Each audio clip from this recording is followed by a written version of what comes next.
Thanks very much. LeBron, when you know AD is behind you, how does that help you defensively? You can stay home. You can allow him to play one-on-one versus a guard versus a big, and you can stay home and be able to box out and get rebounds because he's that good. It's quite a 1-2 punch, man. Congrats on the win. Back to you. Thank you, David. Well, folks, that's going to do it for now.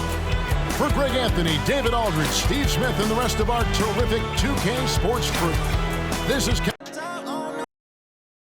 Yeah, that sounds great.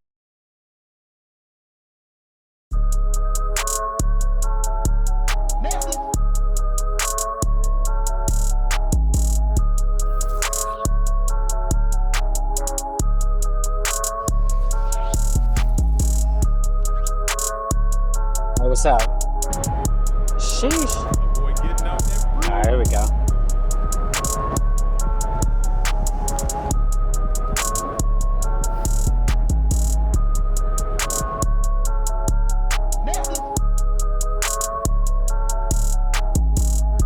Let's see what we got.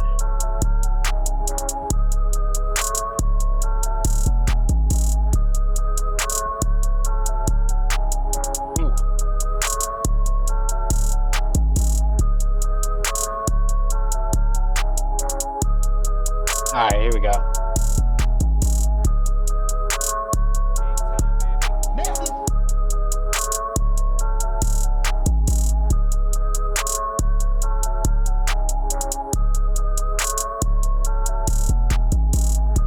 All right, we'll leave it right there.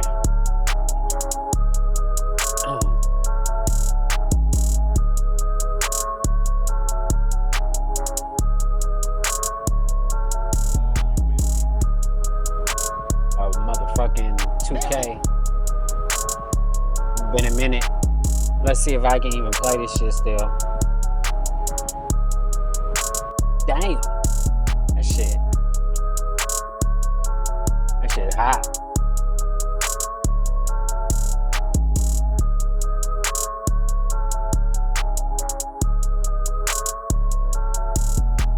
Hey. Alright. That shit was hot though. The mic. Yeah. The mic say it's good, man. I'm gonna leave it like that. Fuck it. Oh yeah, let me check this other shit real quick. I gotta add these things real quick. Hold up, give me 1 second.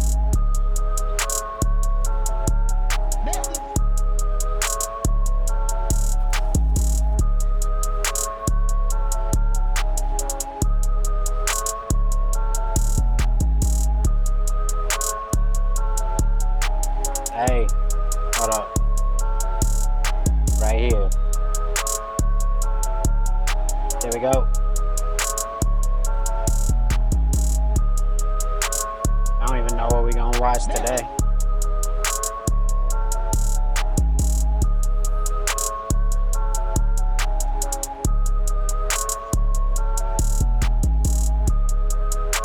Oh shit, hold on. The game about to start.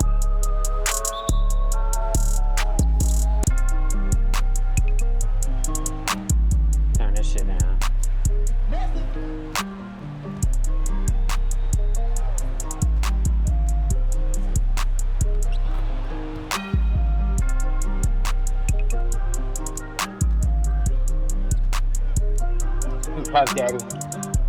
Puff Daddy getting in trouble. Hey.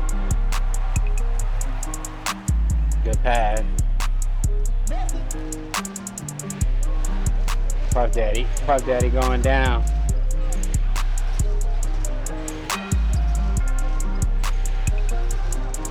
They ain't ever think Puff Daddy was going down. Puff Daddy said, I'm finna prove y'all wrong.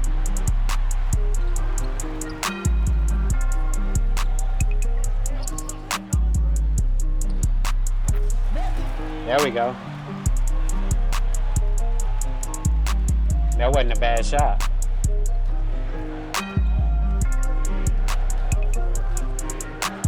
Man, double screen.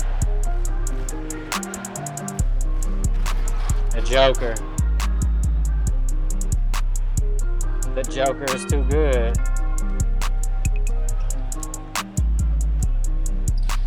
All right, let's see if that works.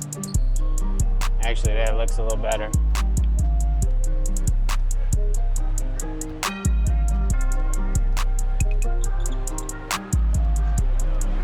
Uh-oh. Oh, he got it.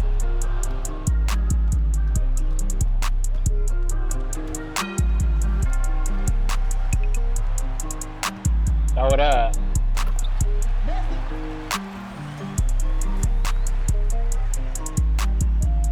He throws the lob.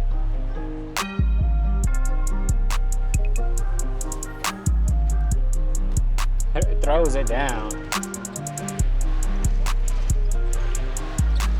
I just say, appreciate that.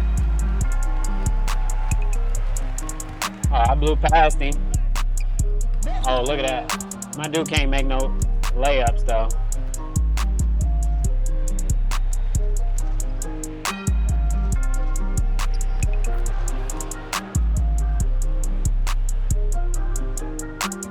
Let's see if that shit help. I mean, why not, right? Damn, I just walked out of bounds.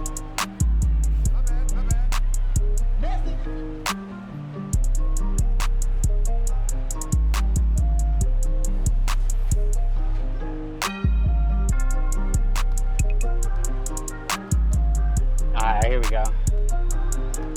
I gotta get the ball back.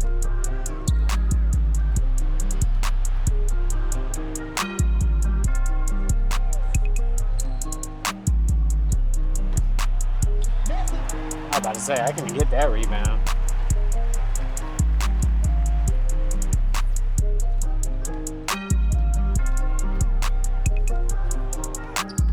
Wow, I was about to say, I need to make a slasher.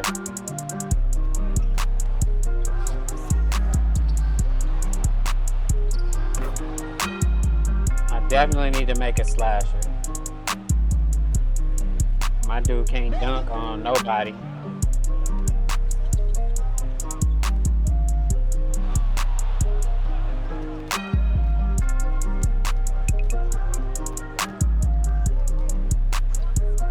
Man, he got hit. That was too easy. He got hit with that. He got hit with something. Alright, let's see if that helps. That probably is the problem right there.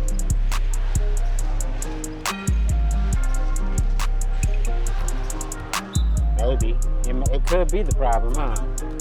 That could have been the problem the whole time.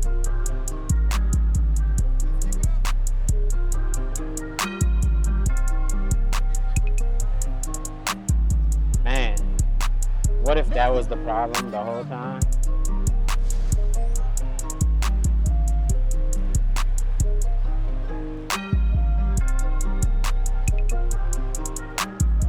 We will find out shortly, though.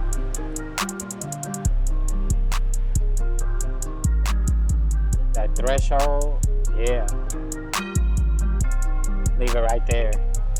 Fuck it. Hopefully, it's not too bad. I'll check it out later, though. Damn. Yeah. Alright, here we go. What else do we got, bro?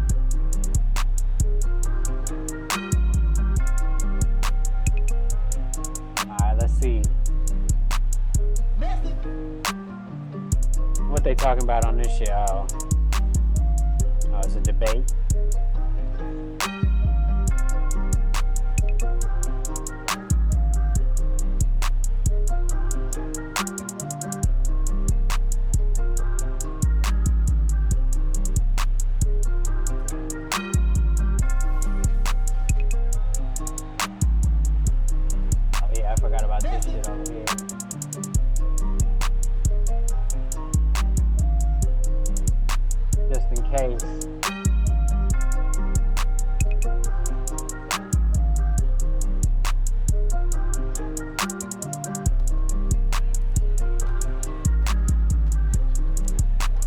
with the fentanyl.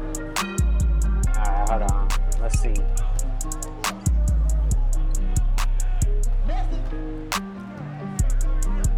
Damn, why he just run past me like that?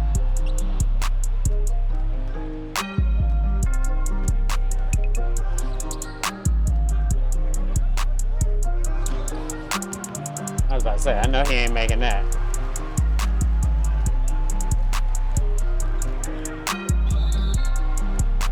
They can't stop him. This shit's kind of crazy, you know, I ain't gonna lie.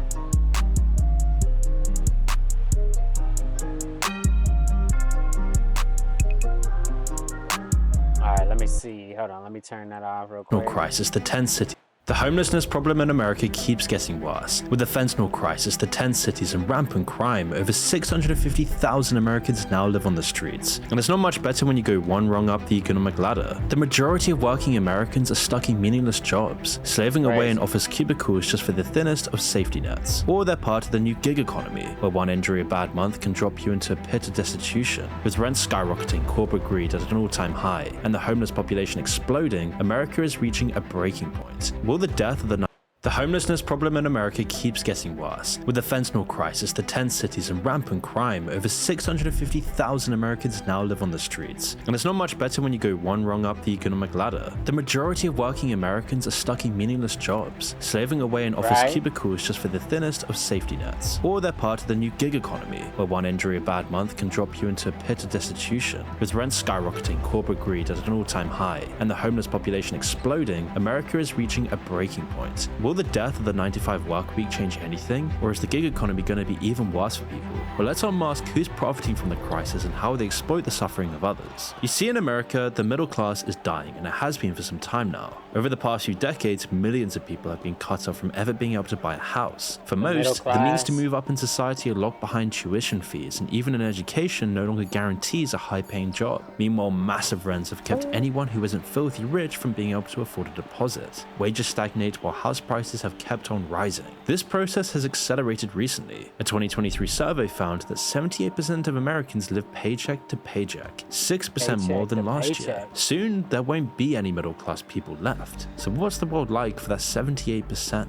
Well, the outlook doesn't look great. There's no time in history where jobs have been as meaningless as they are today. Working workers aren't measured in productivity or any real metric. Instead, it's the comparative dedication to the corporation that matters. You could suck at your job, but if you regularly give up more of your life than your co-workers, it doesn't matter. You're still more likely to get the promotion. It's a byproduct of the outdated 9-to-5 system that nearly all big companies still use. People's time matters more than what they actually do. So long as you look busy, you're free to watch your life go by. And people only work these soul-crushing jobs because there's no other alternative. They only give the bare minimum in benefits and safeguards. You need it to afford health insurance, even though they'll still try and cheat you out of your life savings anyway. Lots of people could easily afford a mortgage, especially when rent is so much more expensive, but the massive deposits in the credit rating system makes millions of potential homeowners ineligible. The most pressing incentive, though, is that if you don't work one of these jobs, then you'll fall through the cracks. All of these Americans living paycheck to paycheck are just 1 or 2 emergencies away from bankruptcy. If anything happens, they'll be out on the streets, where a whole new world of pitfalls await them. It's this existential dread that is keeping the system running, but as we'll see, more and more different exploitative practices are slowly squeezing people out.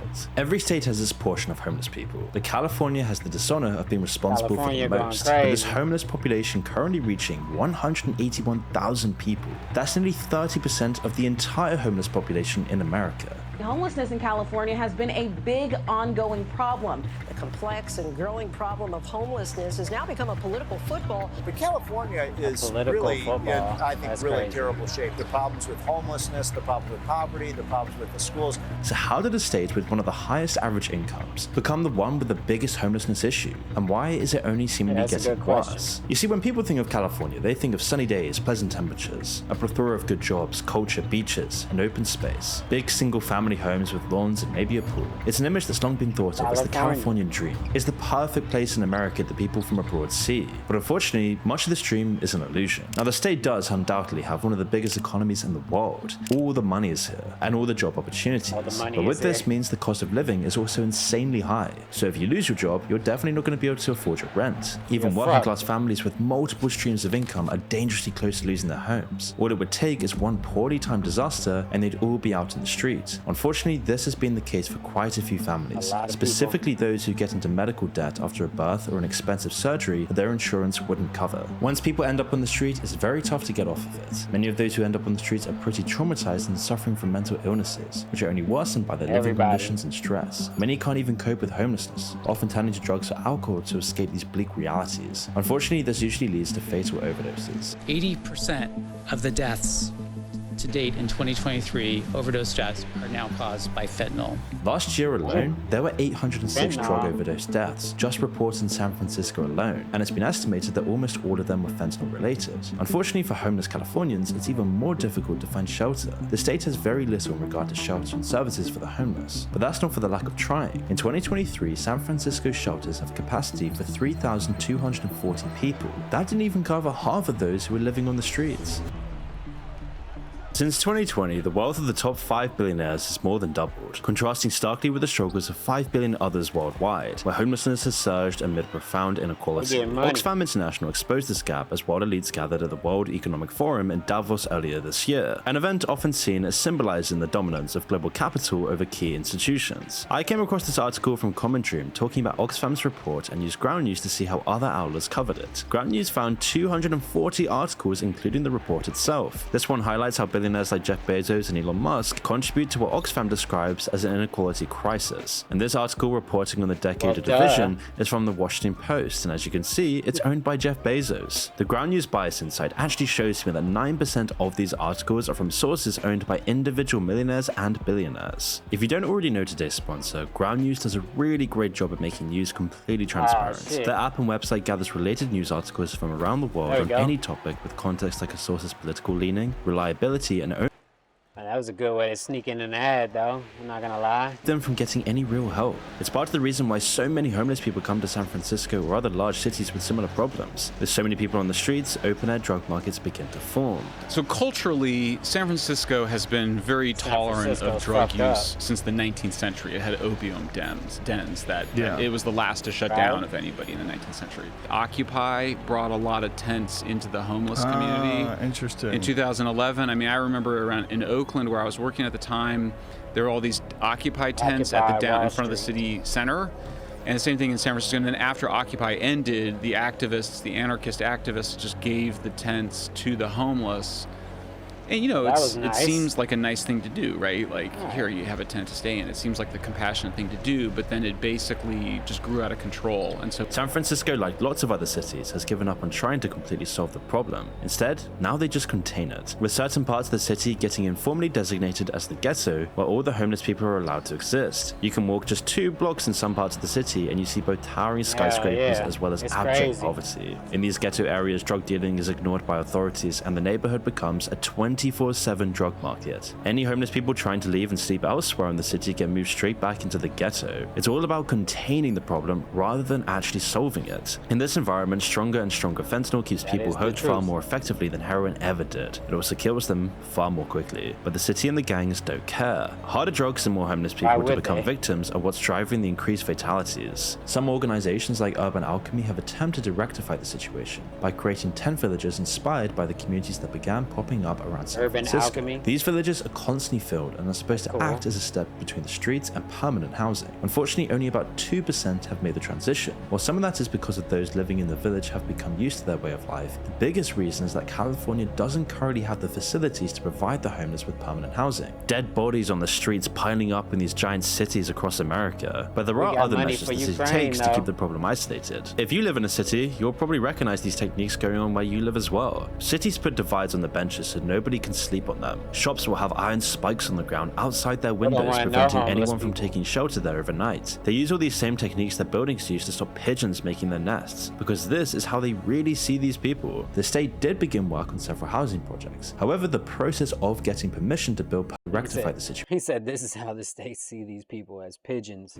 By creating 10 villages inspired by the communities that began popping up around San Francisco. These villages are constantly filled and are supposed to act as a step between the streets and permanent housing. Unfortunately, only about 2% have made the transition. While some of that is because of those living in the village have become used to their way of life, the biggest reason is that California doesn't currently have the facilities to provide the homeless with permanent housing. Dead bodies on the streets piling up in these giant cities across America, but there are other measures the city takes to keep the problem isolated. If you live in a city, you'll probably recognize these techniques going on where you live as well. Cities put divides on the benches so nobody can sleep on them. Shops will have iron spikes on the ground outside their windows, preventing anyone from taking shelter there overnight. They use all these same techniques that buildings use to stop pigeons making their nests, because this is how they really see these people. The state did begin work on several housing projects. However, the process of getting permission to build permanent housing is far more complicated than it needs to be. It doesn't help that those who have managed to achieve the California dream are unwilling to share it or sacrifice a portion of it for the sake of a few people. Take Adderall, the small Silicon Valley town just a few minutes away from Stanford, for example. In 2022, to keep up with the demand for housing, the city council began the process of turning a single family plot into a desperately needed 16-unit apartment building. Unfortunately, the project was axed. Was it a lack of money? Unwillingness? General apathy? No. It was actually just a bunch of influential people who didn't want to lose their views or see the value of their properties drop. The not in my backyard mentality forced city planners back to the drawing board due to these powerful Silicon Valley tech elites being able to lobby for the homeless to stay on the streets. Atherton was not the only area where this was happening. Even in less high-profile areas, residents will fight tooth and nail to keep the homeless out of their backyard. In the same year, the Woodside City government briefly prevented any affordable housing development by conveniently declaring itself a mountain lion sanctuary when a new law was passed that allowed the creation of duplexes across the state. Fortunately, the Department of Housing and Community Development didn't trust the scheme, and after a quick investigation, accused the town of, quote, deliberately attempting to shut off the supply of new housing opportunities. It was backed by the Department of Fish and Wildlife, who pointed out that it was impossible for the entire town to be considered a cougar habitat, and the Woodside government relented. Across the country, there are places like this looking for any way possible to prevent affordable housing. People hear about the drugs and the rampant crime and the poverty, and they form prejudices based on it. Maybe it adds to things they already thought about people lower down on the ladder, or maybe it makes them scared for their own community. The strict zoning laws are a byproduct of these caricatures. The news reports the worst of the crisis, and people watching at home think that's what awaits their town if they give in to progress. The top 20% are being convinced to support practices which enrich the top 1% at the expense of the rest of the country. What they don't know is that tons of the homeless people in the big cities moved there from these places after being forced out of their hometowns. Rising costs take away their means to survive, and so they were left with nothing. Drugs offered a momentary escape, and that addiction brought them to the cities and the 10 shanty towns. We won't see the rest of the country looking like San Francisco, but just the perceived threat of it is what drives the problem to begin with. More homeless shelters isn't the solution for the root of the problem, it only treats the symptoms. All of these cities with large homeless populations are like leaking ships, slowly filling up with water. It doesn't matter how you deal with the water flooding in if you never seal the crack in the first place. The immense increasing pressure on regular people trying to make a living is what causes homelessness. Rising house prices, rents, and the unbearable cost of living is what creates the problems. When people's lives become unbearable because of these pressures, they turn to drugs like fentanyl and just give up. The key is in prevention, not just treatment. The way that the rich safeguard their views of the skyline by sabotaging the building of more houses is a huge part of the problem. It's saddening to see just how far some people will go to maintain their luxuries while cheating people need out of basic needs like housing or security. They will claim they want the problem to be solved. They just don't want the solution to affect their lives in any way. And the residents of Jackson Hole are a prime example of this. Jackson Hole is a small town in Teton County, spanning 2.9 square miles. This would be insignificant speck of land surprisingly has the highest concentration of wealth per household in the entire country, and draws wealthy to it like a moth to a flame. Yet even here, people are struggling to find places to live, and it's not because they aren't earning enough. You see, there's no shortage of work in Jackson Hole, and everyone earns at least $20 an hour or more.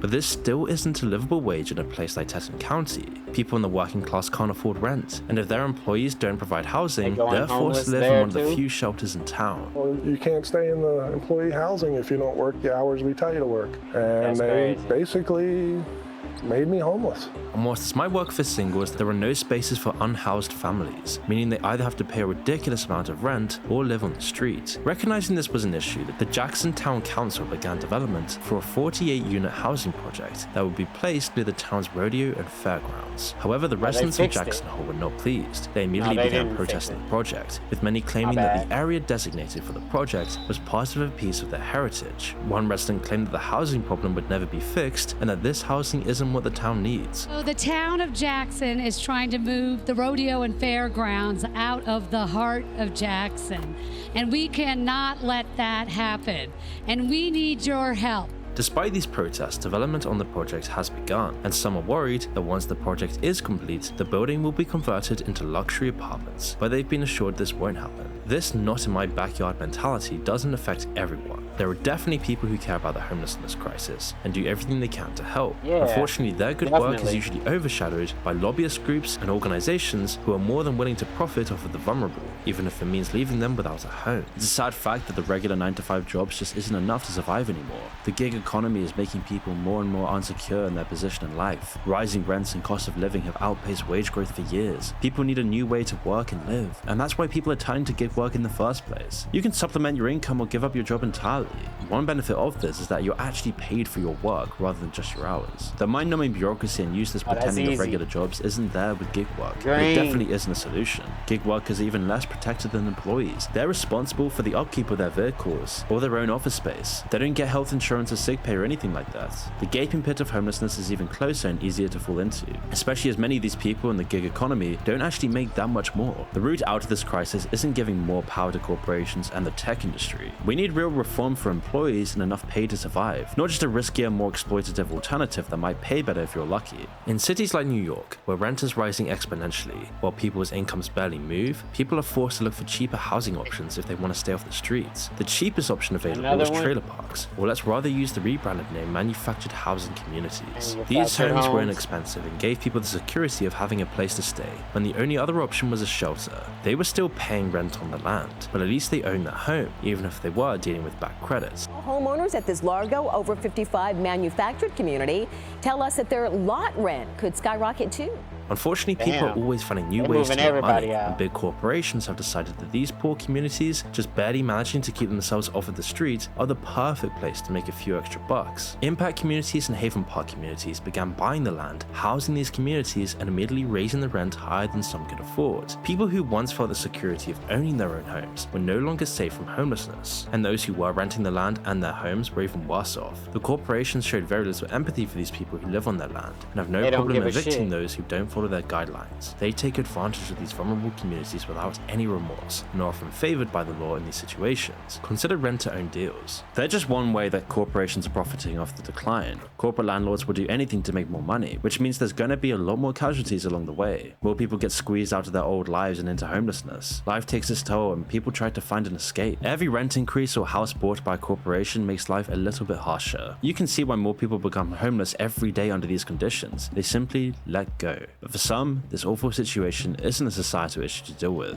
It's an opportunity to make money. So let's explore some of the awful ways people profit off the symptom of society's sickness. There would be money in building affordable housing. There's obviously enough demand for it, but unfortunately that's not the quickest, easiest, or the most profitable way to do it. Instead, it's much easier to take ownership of what is out there and squeeze it for more money. So let's see how just a few companies are doing this. A business like Haven Park communities will approach residents who are renting both their homes and the land beneath their homes and offer them a deal. They can pay a new amount each month for a specific period, after which they will own their homes and only have to rent the land. Most residents will take the deal because these amounts are often cheaper, and why wouldn't they want to own their own home? After a few months of paying their new amount, the residents receive a notice informing them that their lease will not be renewed and that they have a few months to find a new place to live. It's absolutely heartless. It happens far too often in manufactured housing communities. Impact is even worse. While Haven Park communities at least improves the infrastructure of the communities it purchases, Impact will sell desperate people trailers covered in black mold for more than they're worth and tell them that there's nothing wrong with them, and they get off without any consequences while their customers are left to suffer. The trailer that I was in was full of black mold.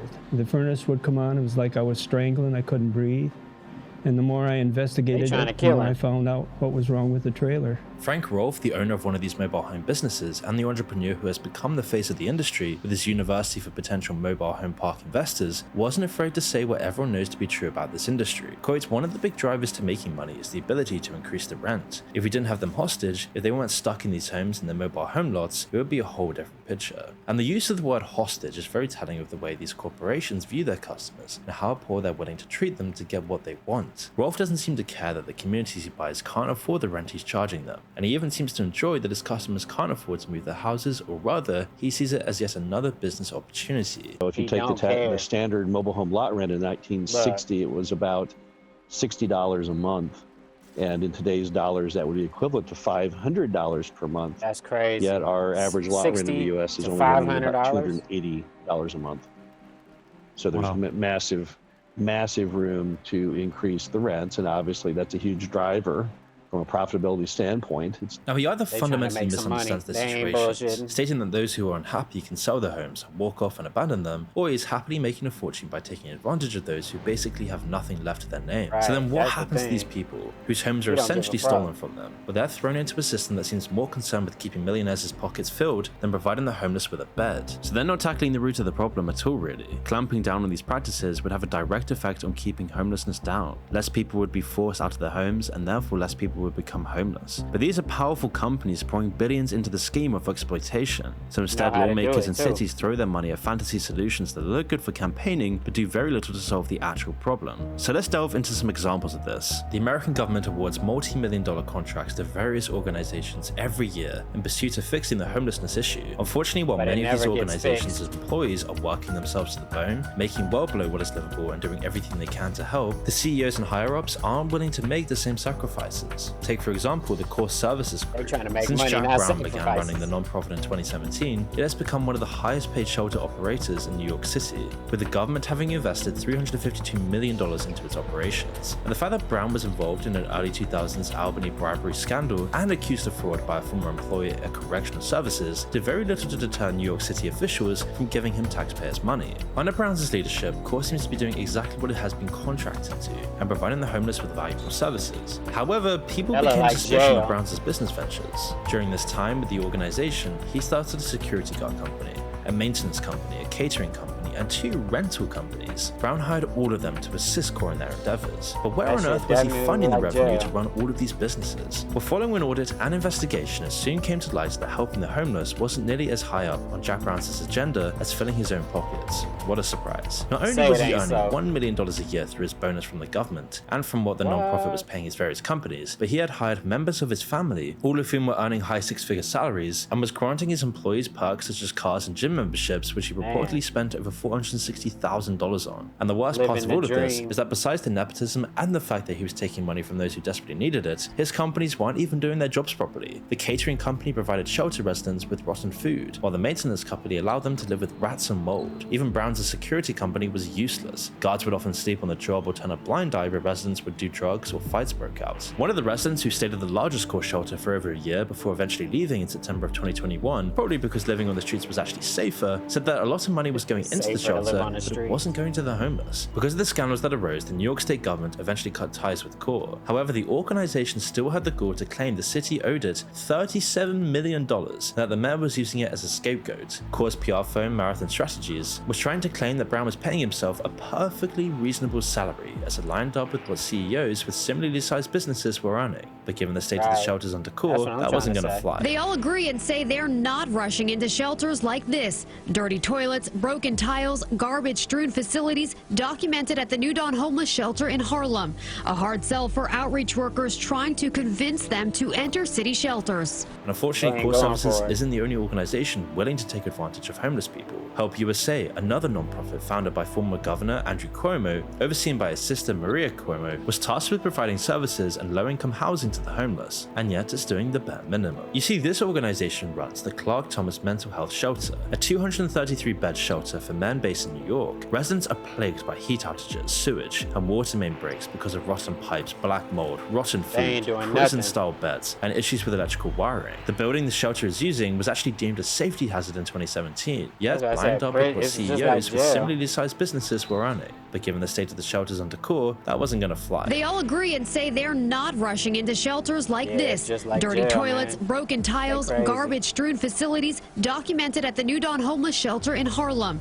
A hard sell for outreach workers trying to convince them to enter city shelters. Like, the company was I ain't useless. staying Guards here. would often sleep on the job or turn a blind eye where residents would do drugs or fights broke out. One of the residents who stayed at the largest core shelter for over a year before eventually leaving in September of 2021, probably because living on the streets was actually safer, said that a lot of money was going into the shelter, but it wasn't going to the homeless. Because of the scandals that arose, the New York State government eventually cut ties with CORE. However, the organization still had the gall to claim the city owed it $37 million, and that the mayor was using it as a scapegoat. CORE's PR firm, Marathon Strategies, was trying to claim that Brown was paying himself a perfectly reasonable salary as it lined up with what CEOs with similarly sized businesses were earning. But given the state of the shelters under CORE, that wasn't going to fly. They all agree and say they're not rushing into shelters like this. Dirty toilets, broken tiles, garbage-strewn facilities documented at the New Dawn homeless shelter in Harlem. A hard sell for outreach workers trying to convince them to enter city shelters. And unfortunately, CORE Services isn't the only organization willing to take advantage of homeless people. Help USA, another non-profit founded by former Governor Andrew Cuomo, overseen by his sister Maria Cuomo, was tasked with providing services and low-income housing to the homeless, and yet it's doing the bare minimum. You see, this organization runs the Clark Thomas Mental Health Shelter, a 233-bed shelter for men based in New York. Residents are plagued by heat outages, sewage, and water main breaks because of rotten pipes, black mold, rotten food, prison-style beds, and issues with electrical wiring. The building the shelter is using was actually deemed a safety hazard in 2017, yet Help USA continues to use it. And the worst part was that when residents of the shelter spoke up about the harsh conditions in 2021, the staff punished them by taking away fans because they used too much energy, confiscating cell phone charges for sharing photos of the living conditions, and actually sending residents to isolation for no reason. These accusations were denied by the city's Department of Homeless Services and the Department of Social Services, and the nonprofit stood by the safety of the shelter. Still, these declarations were difficult to believe when the residents continued to call for an investigation of the facility. We get treated better.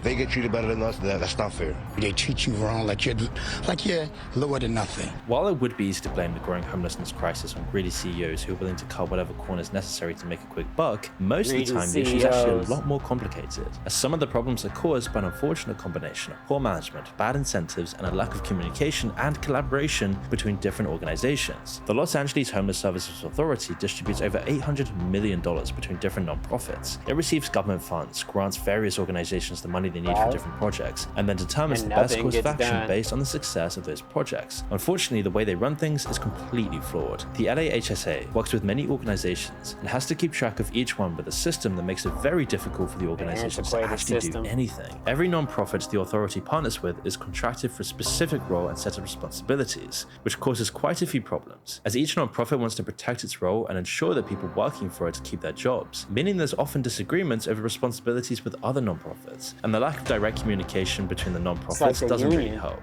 Because of the way this complicated bureaucratic system is set up, programs like Inside Safe, which was designed to get homeless people off of the street by offering them temporary residences and hotels, became far more complicated than they needed to be. They require the involvement of 10 nonprofits, the police, hotel staff, and an oversight team. Not only does the constant trading of hands make it nearly impossible to provide an accurate assessment of the program's performance, but when something does go wrong, it becomes an endless case of that wasn't my job. Last year, the LAHSA spent over $40 million on administration alone. And cases like this become so much worse when you realize that the authority isn't the only organization that works like this, nor is it the central authority in Los Angeles. Different organizations handle different homelessness issues, and each has its own expenses, meaning that lots of this money is never actually going to the problem. It's just stuck in a bureaucratic pool. And it becomes shocking when you compare the US's homelessness problem to places in Europe like Finland, a significantly smaller country that manages to solve its own homelessness issues remarkably quickly. And once you see this, you start to wonder why this has been allowed to go on for so long in the richest country in the world. And the longer we wait for people to stand up and speak out on this issue, the ever more complicated this whole situation will become. Alright, we're gonna switch to another video. My homeboy Ace is my old homie. Let's see what Ace has been getting up to. I mean, I already know a little bit, but let's watch this one. Ajay Thakur, also known as Ace Rogers, the owner of a $4.5 million Lamborghini yacht in San Diego, was caught on video in a heated confrontation at a boat rental facility. The incident involved threats towards a dock worker and alleged indecent exposure. Thakur has a history of legal disputes, including a high-profile case involving a local pizzeria and ongoing lawsuits with other establishments. He going in on everybody. Hold on, let me find this other one real quick. It's a little bit longer. Damn. All right, it should be right here. Here we go. I didn't want to park in a... What do a pizza lawsuit, public urination, and a Lambo yacht have in common? Apparently, this man. Kill you! I will kill you! I got it. Ace Rogers. The man yelling calls himself Ace Rogers CEO.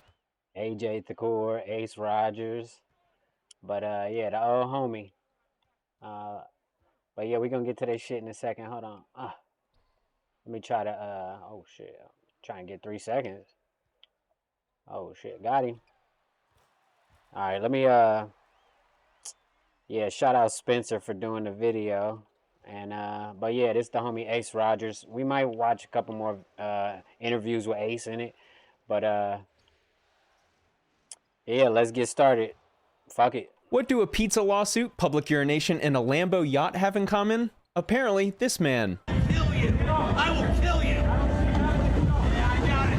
Ace Rogers. The man yelling calls himself Ace Rogers CEO. He claims to be a multi-millionaire businessman in San Diego. This man talks about all of the good he does for his community. And he posts videos giving away Rolexes to employees. And he posts videos like this one throwing money up in the air so the valet guy can earn a large tip. But it's just a cover that he thinks gives him free license to act like a degenerate D-bag. San Diegans aren't surprised. They know this man terrorizes their city. You think you're better than everybody else? Yes, sir. After seeing this video, I did some research on this guy to see what I'd dig up, and I found more than I bargained for. He sued this mom and pop pizza shop over the most ridiculous thing I've ever seen. He harassed bar employees at this tavern and peed on their floor. And he claims to have done a bunch of illegal stuff. He's like King Joffrey, Barney Gumble, and Jordan Belfort all rolled into one. I guess I shouldn't be surprised when the dude acts like this on a regular basis. And what he did at the end of this clip had the internet going crazy.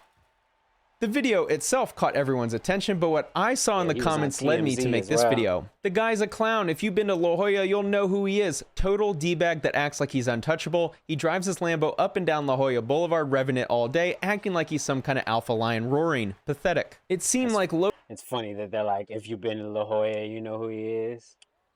Ace is funny, no matter if you met him in Vegas, New York, or San Diego. He's a funny guy. Local San Diego residents knew who this guy was and many shared their opinions. Dude stiffed me on a tip for a Christmas tree delivery once with Lambos parked in his driveway. A quick search on Reddit led me to this post in the San Diego subreddit from a year ago. I work in La Jolla and this guy always comes in, drives really expensive cars, tips ridiculously well, buys other people's meals, and recently saw him with a suitcase of probably $50K in cash just sitting at a table. He has 38,000 followers and his bio claims he's a pro gambler. His timeline is full of him claiming our boy Ace, AJ Thakur.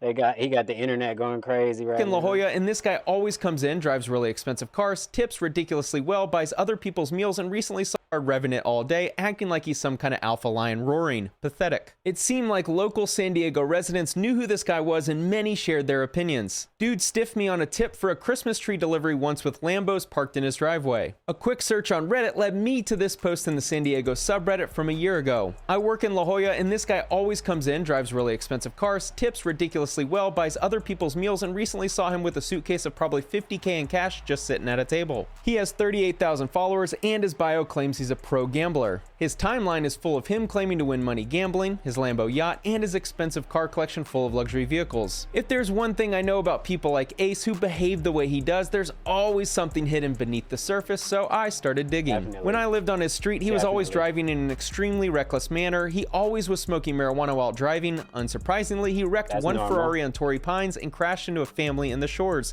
He is a danger to society. As you'll see in a minute, we might have needed physical protection, but let's talk about digital protection. I want you to keep your identity safe, which is why I always partner with today's sponsor, Aura. My account receives alerts every day notifying me of all of the ways scammers might be trying to find my passwords or personal information. Data brokers are making a fortune selling your Alright, he slipped in the ad real quick. Let's skip this a little bit. Which is why they're offering my audience a 14-day free and yelling calls them, which is why they're offering He's like, which is why they're offering my audience a 14-day free, blah, blah, blah. Hold on. All right, we're going to get started back with the video on Ace. My audience a 14-day free trial. Go to Aura.com/Spencer to get a 14-day free trial. How amazing is that? The first of many legal battles Ace found himself in highlights some of his reckless behavior. In June 2022, the Hahn family filed a personal injury complaint against Gopher Media and AJ Thakor, Ace's real name. As plaintiffs were crossing the street, they were struck by a vehicle driven by defendant AJ Thakor, who was making a left turn from Vallecitos onto La Jolla Shores Drive. Based on the behavior he's shown to other local San Diego residents, I imagine he was a handful to this victim. This isn't related to the accident with the Hahns, but I'd be nervous driving on the same street as this risk taker. He flashes signals of wealth on his Instagram, but is he actually wealthy?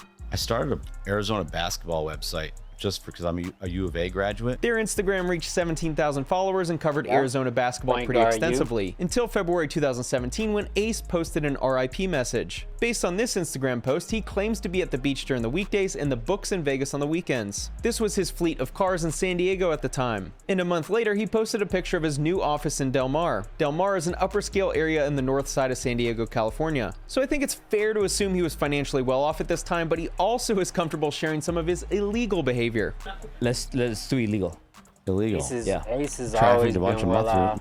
Ace has always been well off ever since I've known him. I mean, not like super rich when I first met him, but definitely he was handling his business and doing his thing. But yeah. Office in Del Mar. Del Mar is an upper scale area in the north side of San Diego, California. So I think it's fair to assume he was financially well off at this time, but he also is comfortable sharing some of his illegal behavior. Let's do illegal. Illegal. Yeah. Trafficked a bunch of mushrooms from over Mexico to Colorado. Did that make you a lot of money? Hell yeah. It was a better time though. How much money did that make you? Probably $1 million. It's entirely possible that he's being a troll because if you watch enough of his content, you'll figure out he's desperate for it. Well, I'll confirm that he's definitely not trolling. He definitely traffics whenever he sees fit. Shit, I did it with him from Las Vegas to Tucson multiple times. So when he says he's trafficked drugs from Colorado to Mexico, I mean, it's very plausible, especially since, you know, I've done it with him multiple times, traffic from Vegas to Tucson. So, I mean, Spencer wouldn't know that, but, you know, there you have it. Attention, but then he said this next statement, which made me think he may actually have been a thief. A line of 8 people. I just take what I want and I leave. That's pretty simple. Because if you don't have enough money to handle your customers, you don't have security. See you later. Yeah. I didn't want to park in a grocery store parking lot, walk all the way to the back and get there. Yeah. You're a convenience store. If you don't provide me convenience, I will convenience myself. This also sounds like he's trolling, but I would not be surprised at all if he made a lot of money as a thief. His behavior that you'll witness throughout this video doesn't represent someone who has money and wealth. What's the most expensive thing you stolen? Well, you know, cars, a couple 100,000 cars. Yeah, you just put them down in Mexico. They disassemble them, get rid of the tracking system. It's all good. Yeah. That was a long time ago. You got nothing on me. If AJ was caught, he would blame the police on being racist because of the color of his skin. That isn't a joke because, as you'll find out in a minute, that's his assumption based on everyone not liking him. I found this Tucson Weekly blog post written in May 2015 by Justin Schuster. This would have been when AJ was running the PGU website. We'll get an early glimpse into his anger problems. On the Sunday following the column, Thakor left 5 messages in succession on my answering machine, each increasing in tenor and rage as the machine cut him off every 60 seconds. By the 3rd message, this could get... Oh yeah, and if you don't think my shit is true, he has another LLC from back in the day in the IE that was named IE Escorts. So, and you can look that up. I'm pretty sure that might still be tied to his name back in the old days. Get confusing, so bear with me. Thakor threatened to fire someone he was about to hire for a customer service position with his veterinarian design website company, DVM Multimedia. Imagine what this guy would be like after a Tinder date told him no thanks to a second date. To make a long story short, the author of this article was set to receive a promotion if AJ hired the customer service rep, but AJ wanted retaliation. All told, Thakor left 10 messages over a 7-day period. Among the valuable insight he provided, Thakor is a millionaire. This was reiterated about a half dozen times. I don't mind looking dumb. I make millions, kind of, so what do I care? You guys have fun with your $15 to $20 an hour jobs. I'm going to go check my bank account. Every single time someone who claims to be a multi-millionaire and belittles people about making less than them for fun always seems to be hiding something that would destroy their reputation. Thakor is a man of power. He was sure to mention this 3 or 4 times, including, but not limited to, I'm a man of power, and I think you're going to realize the power I have, and I'm going to come after you if you want to start a war with me, and you're going to make $5 an hour, which is really powerful because it shows Thakor is capable of usurping federal minimum wage.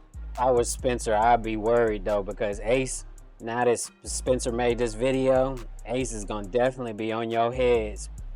He ain't gonna, he just bought a new house in Vegas too, so Spencer, I know you be moving around Vegas, man. Be careful, because Ace on your head, I swear. Wage legislation. AJ's about as powerful as a right hook from an untrained featherweight. As is usually the case, anyone who threatens some artificial power that they have ends up being the weakest person. In the eternal words of Tywin Lannister, any man who must say I am the king is no true king. In a tweet directed to AZ Desert Swarm, Thakor said, "You stole our info and that article was written by a racist." The tweet included a link to a website, GabeEncinas.com, which hyperlinks to a white supremacist website, whitepower.com. The reason why I know he did this is because nearly a decade later, he's still doing the same thing. He buys up domain names of people he doesn't like and redirects those websites to porn sites. Said Thakor during an answering machine tirade, "You want to make it my life's work to make sure you don't work, that I have a vendetta against you, I will. There's nothing illegal about that because I stay within the law, buddy." As AJ posts about how awesome of a person he is and how charitable he is, I want you to remember that he's been this type of vendetta-driven dude for a decade. Sheer, the editor of WildcatAuthority.com, filed a restraining order against Thakor last year following a slew of messages directed at Spencer don't know. Ace been like this for longer than a decade, man.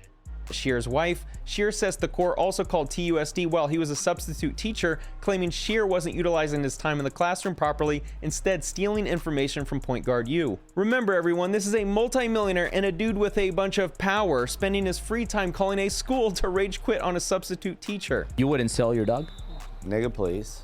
I'd sell him for, and I don't know, a bigger piece.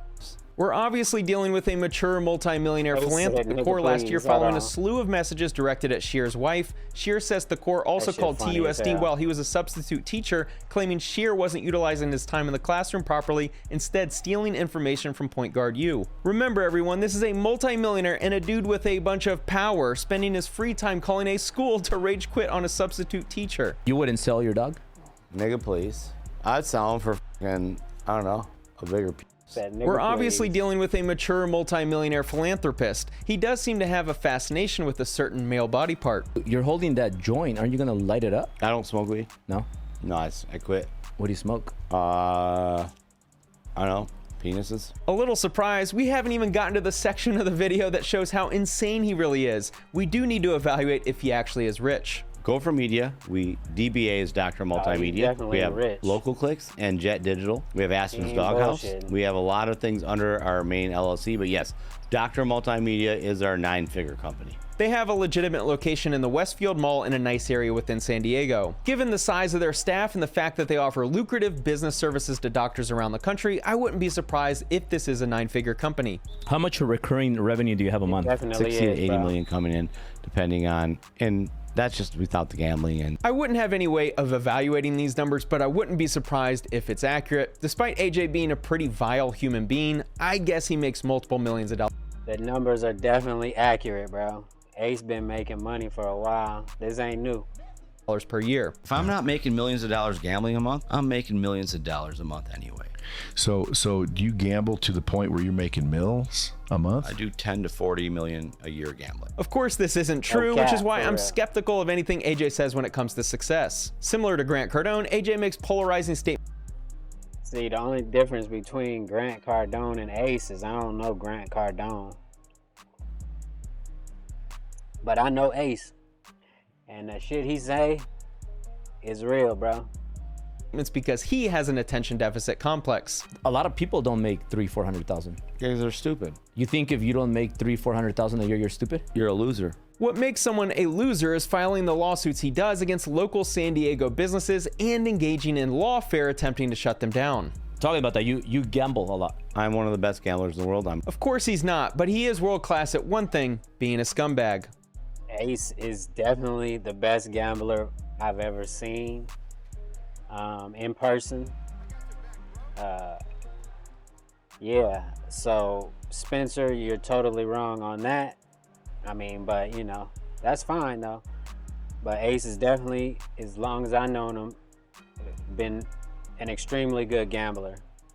Back in November 2021, AJ got into a legal battle with American Pizza Manufacturing, an establishment located on La Jolla Boulevard in an upper scale area known as La Jolla. The beginning of the complaint reads like most lawsuits until you get to paragraph 43 when you realize this is about a parking spot. Yes, a parking spot in front of a pizza business. The Core's lawyer, who deserves sanctions based on this complaint, spent paragraphs talking about a parking spot. If I was running an advertising campaign, I'd have Allen Iverson as the spokesperson because we're talking about a parking spot. Andrew Malone and APM filed a counterclaim against AJ. Basically, the city of San Diego converted this green area to a 15-minute parking zone. Beginning in October 2020 and continuing through the date of this counterclaim, the Core, often on a near-daily or weekly basis, would illegally park his luxury high-end vehicles outside of APM. This included double parking in public 15-minute parking spaces for hours at a time and parking for extended periods in the red zone outside of APM. APM alleges the Core liked to frequent these two restaurants next to APM and was upset with the city's new parking zone, so he threw a temper tantrum. They allege the Core left hundreds of negative reviews for the pizza business, with numerous coming from the Core's employees. They received on average 6 reviews per month, but after AJ's temper tantrum, they were receiving multiple 1-star reviews per hour.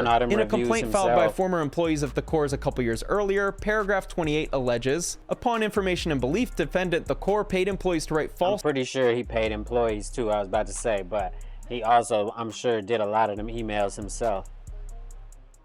Because he's that petty. And fraudulent referrals and reviews on websites. That's coming from former employees of AJ's company, so their claims are likely valid. Back to the pizza lawsuit. On August 14, 2021, Malone approached the Core, who was standing in front of the store, and asked him to take the reviews down. The Core responded that nobody tells him what to do and that this is only the beginning. I'm shocked that this guy is a tool. Why do you think men are poor? Because they're f***ing losers. How do you fix loser men? Oh, they should just all jump off a bridge. On August 20, 2021, the Core approached Malone while he was in an alley by the store disposing of trash, and the Core said, "How do you like those reviews? Get ready, there's 1,000 more where those came from." Despite his alleged wealth, AJ's behavior is that of someone who is handed his money from the bank of daddy. I don't think I've ever covered someone on this channel who sounds more entitled than this dude. Counterclaimants worked with Google representatives to identify and remove the fake reviews. Google reps told counterclaimants they recognized the Core and Dr. Multimedia as past offenders of posting false reviews, which Google relied on to expedite the removal of the false reviews. This is a major reason why review websites are flawed. People like AJ can game the system against anyone who they don't like. Reminder that this is all because of a parking spot change from the city of San Diego. AJ parked his cars outside the restaurant and left notes on the cars in hopes that people would see the notes and not eat there. Have you ever seen someone with such little class? But it actually gets even worse. He paid to have a plane fly overhead with a note about how bad the pizza restaurant was. As if that wasn't enough, he then offered people $100 to call the restaurant and tell them their opinion by posting these messages on his Instagram. One night, the restaurant was confused because they received numerous calls about their pizza sucking and how they should be shut down for kicking a dog. Obviously, they were confused until they looked at his Instagram. Kicks handicapped dogs, uses frozen crust, hates anyone of color, despises the First Amendment, and gets sued for $10 million. If you support Take and Bake Pizza, you support animal abuse, racism, and frozen crust. There are some people in this world who don't deserve freedom, and I think we're seeing a perfect example of this with AJ. Even worse is he turned it into a big deal with the local newspaper. AJ also posted on his Instagram that they called him this racist term. People who abuse the legal system to file frivolous lawsuits and publicly defame an innocent business are legitimately some of the worst humans on the planet. The worst part about all of this is AJ got this triggered over the pizza restaurant abiding by the city's parking spot designation and not allowing temper tantrum boy to park there. On November 10, 2021, the Core parked in front of APM, opened a briefcase that appeared to have thousands of dollars in cash, and dumped it out on the sidewalk in front of the store with customers present, while the Core said, "This is soup money, mother." This loser goes everywhere with wads of cash because his insecurities are too overbearing when he doesn't let everyone around him know how much money he supposedly has. He was wandering around Vegas the other day with cash on hand. This dude is one of the biggest losers on social media. Another problem is that he's allegedly a little violent. Immediately after the pizza restaurant filed their counterclaim, this happened. A sign outside their store was slashed. They had their windows smashed, and they had graffiti painted on their walls in an upscale area in San Diego. Ace is a funny guy, and vandalism is definitely a part of his playbook. So this seems plausible. I don't know. Maybe it wasn't him physically, but he definitely got the money to make shit move. You know what I'm saying? He got some motion. Thakor said, "This is suit money, motherfucker."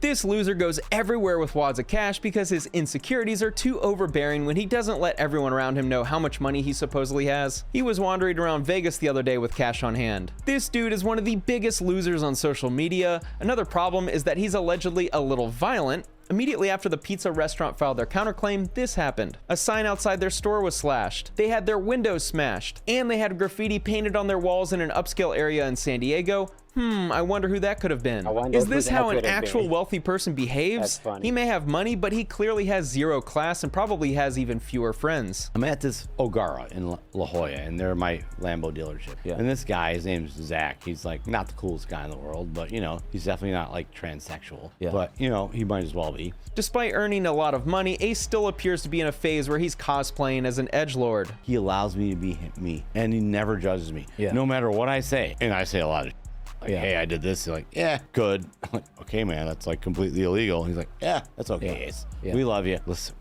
we'll bail you out. In late 2021, he held an event at his house where he proceeded to buy his goodwill with the locals. There was a light show and he gave away cash. Around that same time, Thakor began to regularly visit and have problems with another local business. Nautilus Tavern is located on La Jolla Boulevard, about a half a mile down the street from America Pizza Manufacturing. As you can guess by now, he eventually sued them, alleging one of the employees offended him by saying that he wasn't that rich and that the establishment was racist. Nautilus Tavern filed a cross-complaint against Ajay. In 2022, Thakor was a frequent visitor of Nautilus Tavern, a popular sports bar in La Jolla, California. Thakor repeatedly bullied and harassed staff and patrons at Nautilus Tavern, causing multiple employees and managers to quit, and he was banned from the business. Once banned, Thakor continued to threaten Nautilus Tavern's employees. AJ is feared because he's already shown to be violent towards a business with the slashing of a sign, smashing of windows, and graffiti, but I also need to show you when he was violent towards his employees. In the same lawsuit I showed earlier about the former employees alleging fake reviews, defendant Thakor threatened plaintiff Hoffman with a knife, and in a separate incident threatened plaintiff Spain with a knife, vandalizing plaintiff Spain's. Thakor is a millionaire. This was on that note of violence, I've seen Ace threaten people, but I ain't never seen him be violent. Reminder that this is all because of a parking spot. He's a frequent visitor of Nautilus Tavern, approximately chased plaintiffs. Like I said, I've seen him threaten people. I've seen him threaten situations and people, but I've never seen him become violent. Business with the slashing of a sign, smashing of windows, and graffiti, but I also need to show you when he was violent towards his employees. In the same lawsuit I showed earlier about the former employees alleging fake reviews, defendant Thakor threatened plaintiff Hoffman with a knife, and in a separate incident threatened plaintiff Spain with a knife, vandalizing plaintiff Spain's vehicle with the knife, actually breaking the sunroof and piercing the outside of the vehicle with it, and ultimately chased plaintiff Spain into his yard with the knife. The lawsuit claims he ultimately pled guilty to these crimes, so keep that in mind when Nautilus Tavern alleges they feared his retaliation tactics. Watch this next clip and then listen to what they allege and see if it sounds accurate. What do you do when or what do you have to say to people that like to split bills, or have you ever been in? Oh, you're losers. You're losers. You should kill yourself. Don't reproduce. Don't have children. You're losers. Yeah, because you know what I'm talking about, right? It's like, don't reproduce. Don't reproduce. They're like, my daughter doesn't want to you. Don't reproduce. Prior to being banned from Nautilus Tavern, Thakor spent money lavishly at the business. In doing so, Thakor made clear to the business's employees that his spending should entitle him to certain privileges. Among them, Thakor demanded that patrons who he called poor losers be removed from Nautilus Tavern at his discretion, that certain managers at the business be prohibited from speaking to him and fired, that the company should install a sign that said don't talk to Ace unless he talks to you, and that the bar should reserve a permanent seat and dog bed for him and his dog. Here's the list of demands he sent the manager. And then he went nuclear. In the top left, he claims to have the perfect life with his hot girlfriend, his Lambos, his dogs, and a $100 million company. In the top right, AJ alleges this happened because Courtney's sleeping with Kyle. He further claims that they screwed over their best customer because Kyle couldn't sleep with a pretty girl. Considering this is a nice area full of people who are well off, it's right by the beach, it's in Southern California. Think of how much of a culture shock you'd experience dealing with a lunatic like Ace. Here are the texts of AJ raging at ownership, telling them to have fun getting sued, then calls them racist, then asks for a refund for all the tips he left at the restaurant. In case it isn't obvious by now, AJ's only value in this world is his ability to hand people money. He doesn't do it out of generosity, in my opinion. He does it to treat them like they're his peasants. AJ then posted on his Instagram, "Is there anyone in La Jolla that hasn't had sex with Dave Odemark's wife Karen? Besides me, of course, because I don't sleep with Karens." Then he says, "You want the war now, you got one. And cokehead Kyle sleeps with ugly women. And I'm going after his wife and the place he works for until he appeases me." You have a really nice personality. Great. You know, look at this. Imagine the black dick. Oh God, Ace, come on. The core then directed his anger toward Odemark and his wife, declaring on his Instagram account that Dave and Karen Odemark love their black jokes. Do not visit Nautilus Tavern. Racist pricks. According to the lawsuits, AJ loves playing the race card and how everyone is jealous of him because of how rich he is. I'm pretty confident that no one even wants to be his friend. This next incident is why he has no friends. After being banned, the core entered the bar on a weeknight and ordered a shot of alcohol. The bartender alerted Nautilus Tavern's management of the core's presence at the bar to ensure no conflict ensued. Before management arrived, the core urinated on the floor underneath the bar, poured his shot on the ground without taking a drink, and then immediately left after paying for his drink. The core's urination was partially captured on film and shown to the police. The story sounds wild, but believe it or not, he has a history of peeing in public. The bathroom for the men's bathroom is too crowded, so I just snuck into the janitor's room and I'm pissing in the janitor's thing. You're probably thinking, hey, I've been drunk before, but this was at the Super Bowl. See, I can teach you how to be rich. I don't follow rules. Now watch this. That's the line to the bathroom. The irony of peeing in a janitor's closet while you're claiming to be rich isn't lost on me, but the next part highlights what he really thinks of other people. You think I'm waiting in that? You think I wait for men lower than me? These men are lower men than me. I don't wait for men. I'm the man. Understand that. Says the guy who peed in a janitor's closet. I worked in an arena in my previous career, and the real ballers with money all have access to a private bathroom, but also they never act with such low-class behavior. Approximately a week or so after the urination incident, when Thakor again tried to re-enter the bar and was told he was banned, Thakor admitted to Nautilus Tavern manager Kyle that, yeah, I did piss on the floor. He walked into this restaurant in La Jolla, California, and peed on the floor while other people were there filming him. This dude is such an embarrassment to all of society. Why do you think people criticize me? They talk a lot of because they're poor, they're losers, and you're brown. Some people, you know, they used to be here and then they leave and then they start all these rumors and gossip and all this crap they talk about. Oh, Glassdoor. Looking through AJ's business, Glassdoor highlights some unsurprising allegations, such as CEO posted on LinkedIn telling me to off myself after I quit to work for a competitor, and another alleging they worked tirelessly to remove bad reviews. This same allegation was prevalent in the lawsuit filed by his former employees. They also claim he was committing some kind of fraud. Upon information and belief, defendant Thakor also participated in and encouraged a company culture of sexism, harassment, threats of violence, drug and alcohol abuse, including defendant Thakor providing to and using unlawful substances with employees and fraud. They also allege they engaged in fraudulent billing practices, which included clients being charged for services that were not rendered. Just because an employee claims it's true in a lawsuit doesn't mean they've been charged with a crime, but after all you've seen from AJ, would you be surprised if it's true? Let's go back to the boat video now that we know a little about him.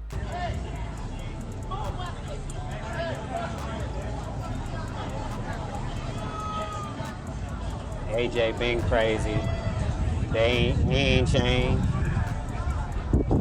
Flashing a dock worker after threatening to kill him seems to be in line with his previous behavior. If you're a business owner in La Jolla, be careful around this dude. He'll attempt to hypnotize you with money and then pee on your floor. This is the property where he hosted the charity event, which included his address. I found his mortgage information using batch leads. He bought the property in 2021, but took out an 8.75% interest rate mortgage a couple years later. The dude has some dough. He bought a $4.75 million property with cash, but I found it peculiar as to why he'd get a mortgage a couple years later. This is another another property he owns in La Jolla. He took out a mortgage a few months prior at 9.37% interest. He needed the money to I'll do gamble. 7% all day. I'll refinance on 7% because I can pay 100, 200 grand more a month. What do you cash out money at 7% to get that cash in and reinvest it? Oh yeah, I'll cash it out just to place a bet. How much do you make a month gambling on average? You know, I know you think that's a good. It's not a good question. It's impossible. It goes in such crazy cycles that I can't average the last 20 years. But you always win though. No, I win about 78% of the time. I have a suspicion that AJ makes a lot of money, but gambles most of it away. He talks like a degenerate gambler, and his behavior does not indicate someone who is wealthy. His business is legitimate, and they seem to be doing serious revenue. Their office space is in a premier location, and they have a lot of employees. Saying this is a 9-figure company is probably not a stretch. But something doesn't seem right with this guy. Listen to what he says in podcasts. Coming in a girl's ass, I mean, it's amazing. I love coming in a girl's ass, but as she says, it's a delicacy. What do you like Bitch, better? you're not Wagyu. What isn't delicate is how Ace handles his PR. Let's go back to the yacht. How much was the Lambo yacht? $4.5 million. And did you put a down payment, or how'd you get that? You have to pay it all. You got to pay it off? I mean, 4 payments of $1.3 million. I would not be surprised if he took out a mortgage on his property so he could buy the Lambo yacht, the vessel for him to flash the dock worker. Speaking of,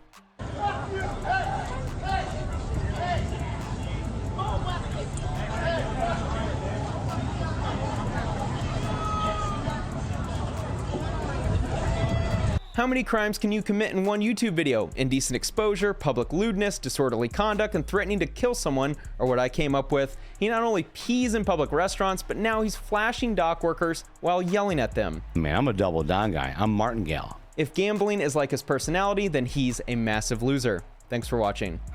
That's crazy. Spencer, AJ gonna be on your head. What did he say at the end? Hold on, let me see what he said. So he could buy the Lambo yacht, the vessel for him to flash the dock worker. Speaking of, can you commit in one YouTube video? Indecent exposure, public lewdness, disorderly conduct, and threatening to kill someone are what I came up with. He not only pees in public restaurants, but now he's flashing dock workers while yelling at them. Man, I'm a double down guy. I'm martingale. If gambling is like his personality, then he's a massive loser. Thanks for watching. What did he say? Hold on.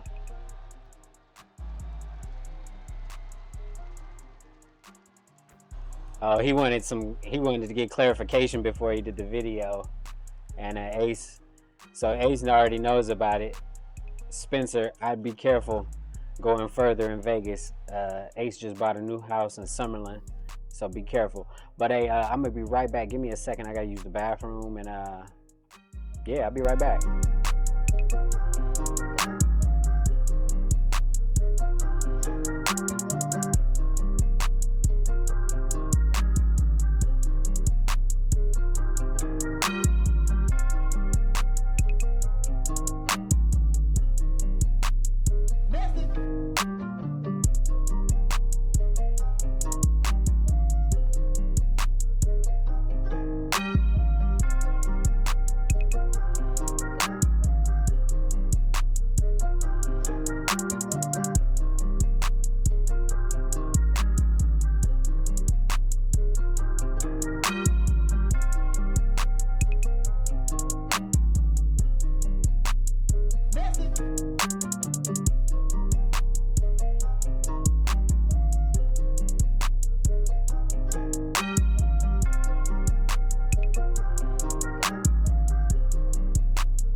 Let's see what else we got real quick.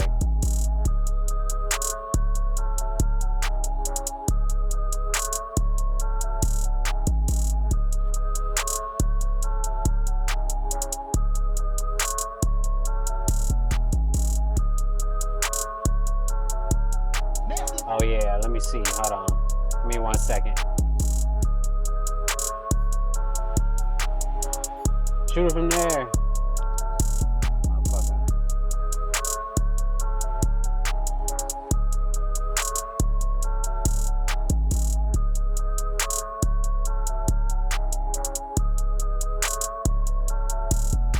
Oh yeah, I could just do this. Hold on, let me. Hey. What do a pizza...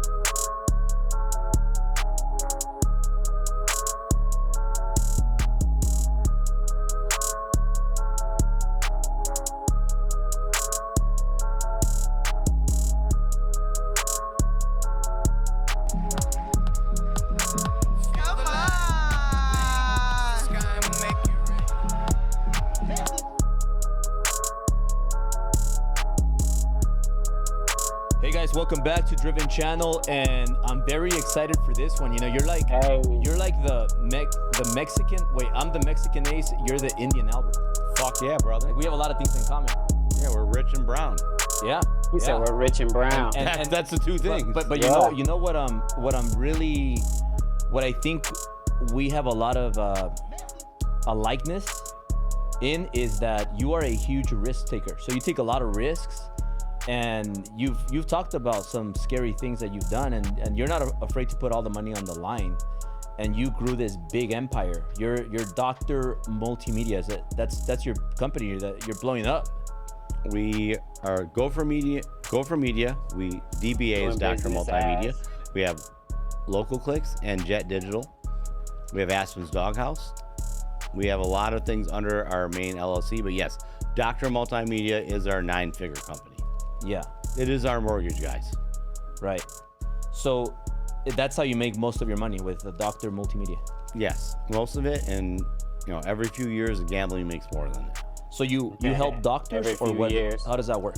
We are a digital marketing company for private practice doctors. When you want to be found online, orthodontist, pediatrician, chiropractor, veterinarian, brain surgeons don't need to be found online, right? They get referrals. Yeah. If you're a doctor that needs to be found online, you work with us.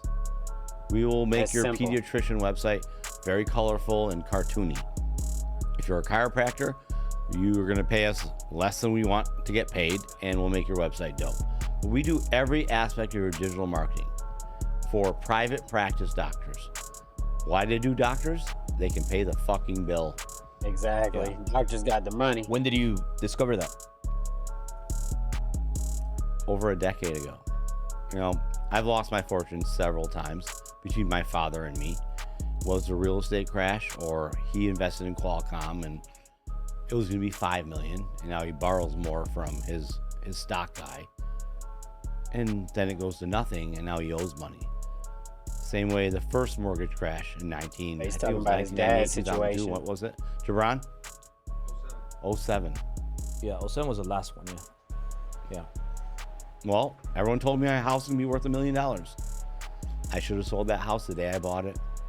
He said I should have sold that house the day I bought it. $70,000, and I bought it for fucking $640, and I could have made $1 million off it that day. That was 2000. So that was 2007. Yep. Did you have a negative? Did you get a 100% loan, like the NEGAM?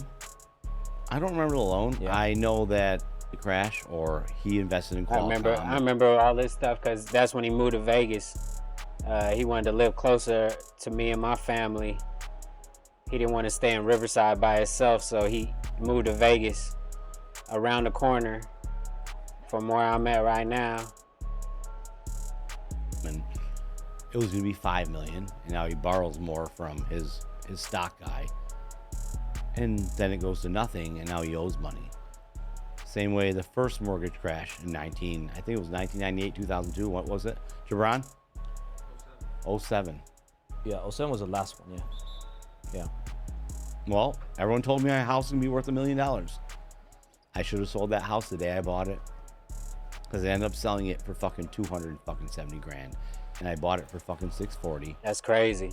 And I could have made $1 million off it that day. That was 2000. So that was 2007. Yep. Did you have a negative? Did you get a 100% loan, like the NEGAM? I don't remember the loan. Yeah. I know that I got fucked over. Yeah. I should have sold it the day I bought it. Yeah. So, no, the current fucking cycle is fucking horrible in real estate. Oh, it is. Yeah. It's hard. I don't know how anyone's gonna get out of it.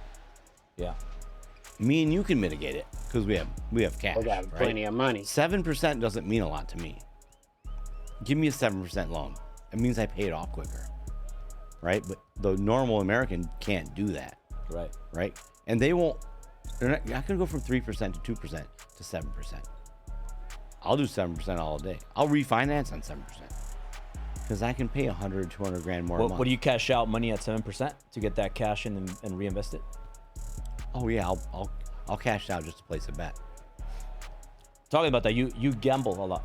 I'm one of the best gamblers in the world. I know I'm top 15 in the world. So before we get into that, you when you started, did you have money or did you raise money or did you grow up poor or rich?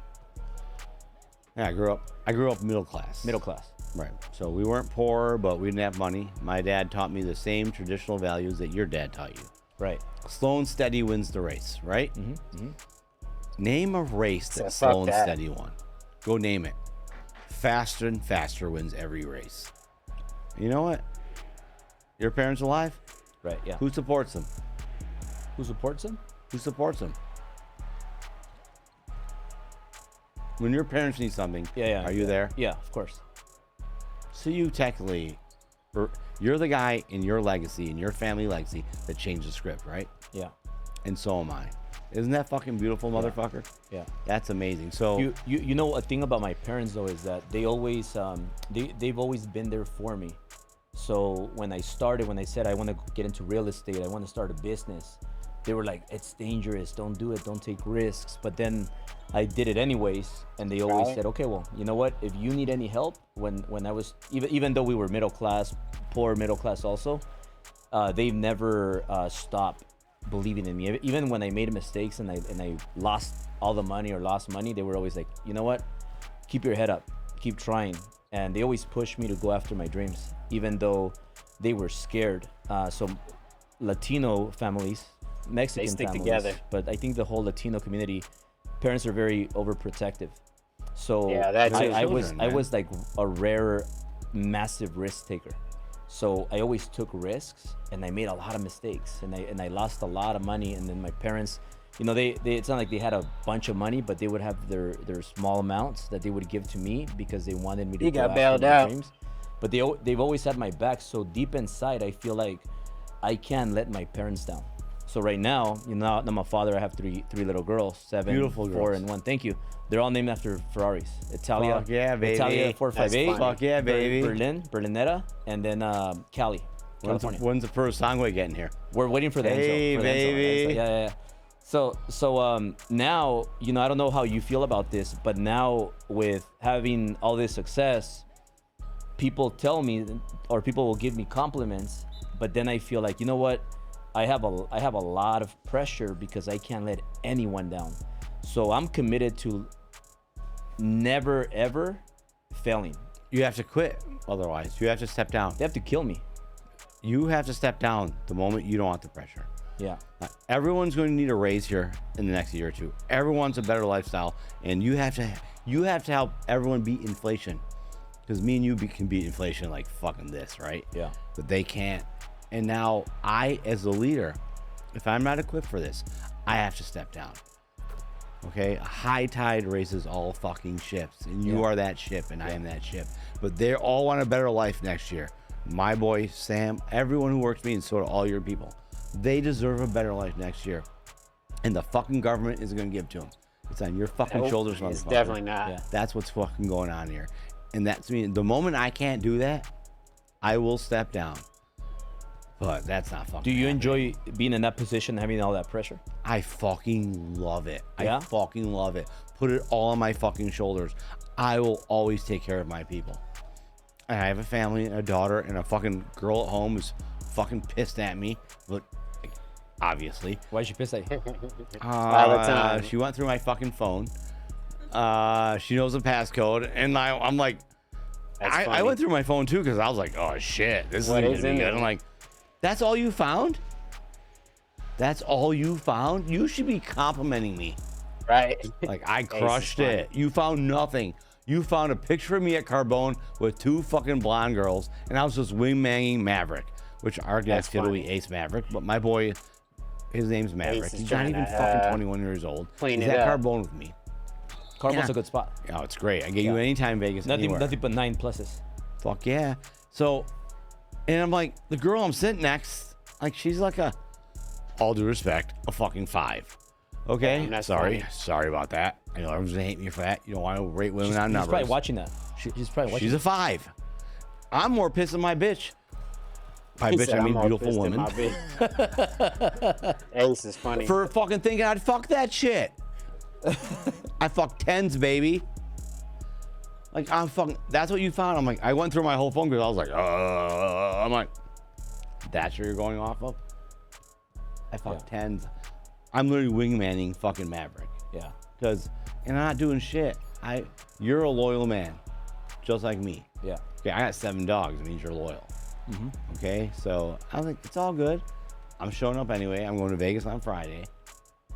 And, you know, I hope I might stay overnight. Yeah. I know it'll be a bunch of shit if I stay overnight. I'll stay overnight. We'll go party. Albert, we'll go to the library together. We'll read library. Yeah. At 2 a.m. And The luckily strip there used to be a strip club called the Library. The library. So we'll go yeah. there. No, we're not. All right, cut that fucking shit out. Hard cut. But no. Ace loves the Don't strip go on. club. How much is that fucking meal? Like 300 more or less. You're kind of pissed off about that, huh? Money is easy to be made. I just love how all these guys are doing the meal. Oh, look at that sexy ass Indian guy right there. Oh damn, I look fucking good. Better jawline. Oh shit, who's that ugly Mexican guy? Hey, so I think I think you have a really nice personality. Great. You know, Look at this. Manches the black People dick. don't believe that though, because he always trolling. Hey, I'm not gay though. I'm just saying if it was. You're not gay? Obviously, I like bitches. You like money? Obviously, I like bitches. I like money more than I like bitches. Yeah. Why? Because money will get me everything I want in life. I don't want a poor family. You know, I want a 10 every day of my life. Yeah. And you have an empire builder. Yeah. Like, you're a girl. Jesus Christ, man. How lucky did you get? Right. Guns, I like them stainless. Bitches, I like them brainless. You don't got that shit, bro. You got a stainless fucking brain. Ace try to motherfucking throw some poop in it. Stainless brain. You don't know how to do it You got still. everything. So do you have an empire builder. Yeah. Well, you got the same. You got the same over there in San Diego. You're killing it over there. You have gambling. So you said you're a gambler. Gambling made you a lot of money.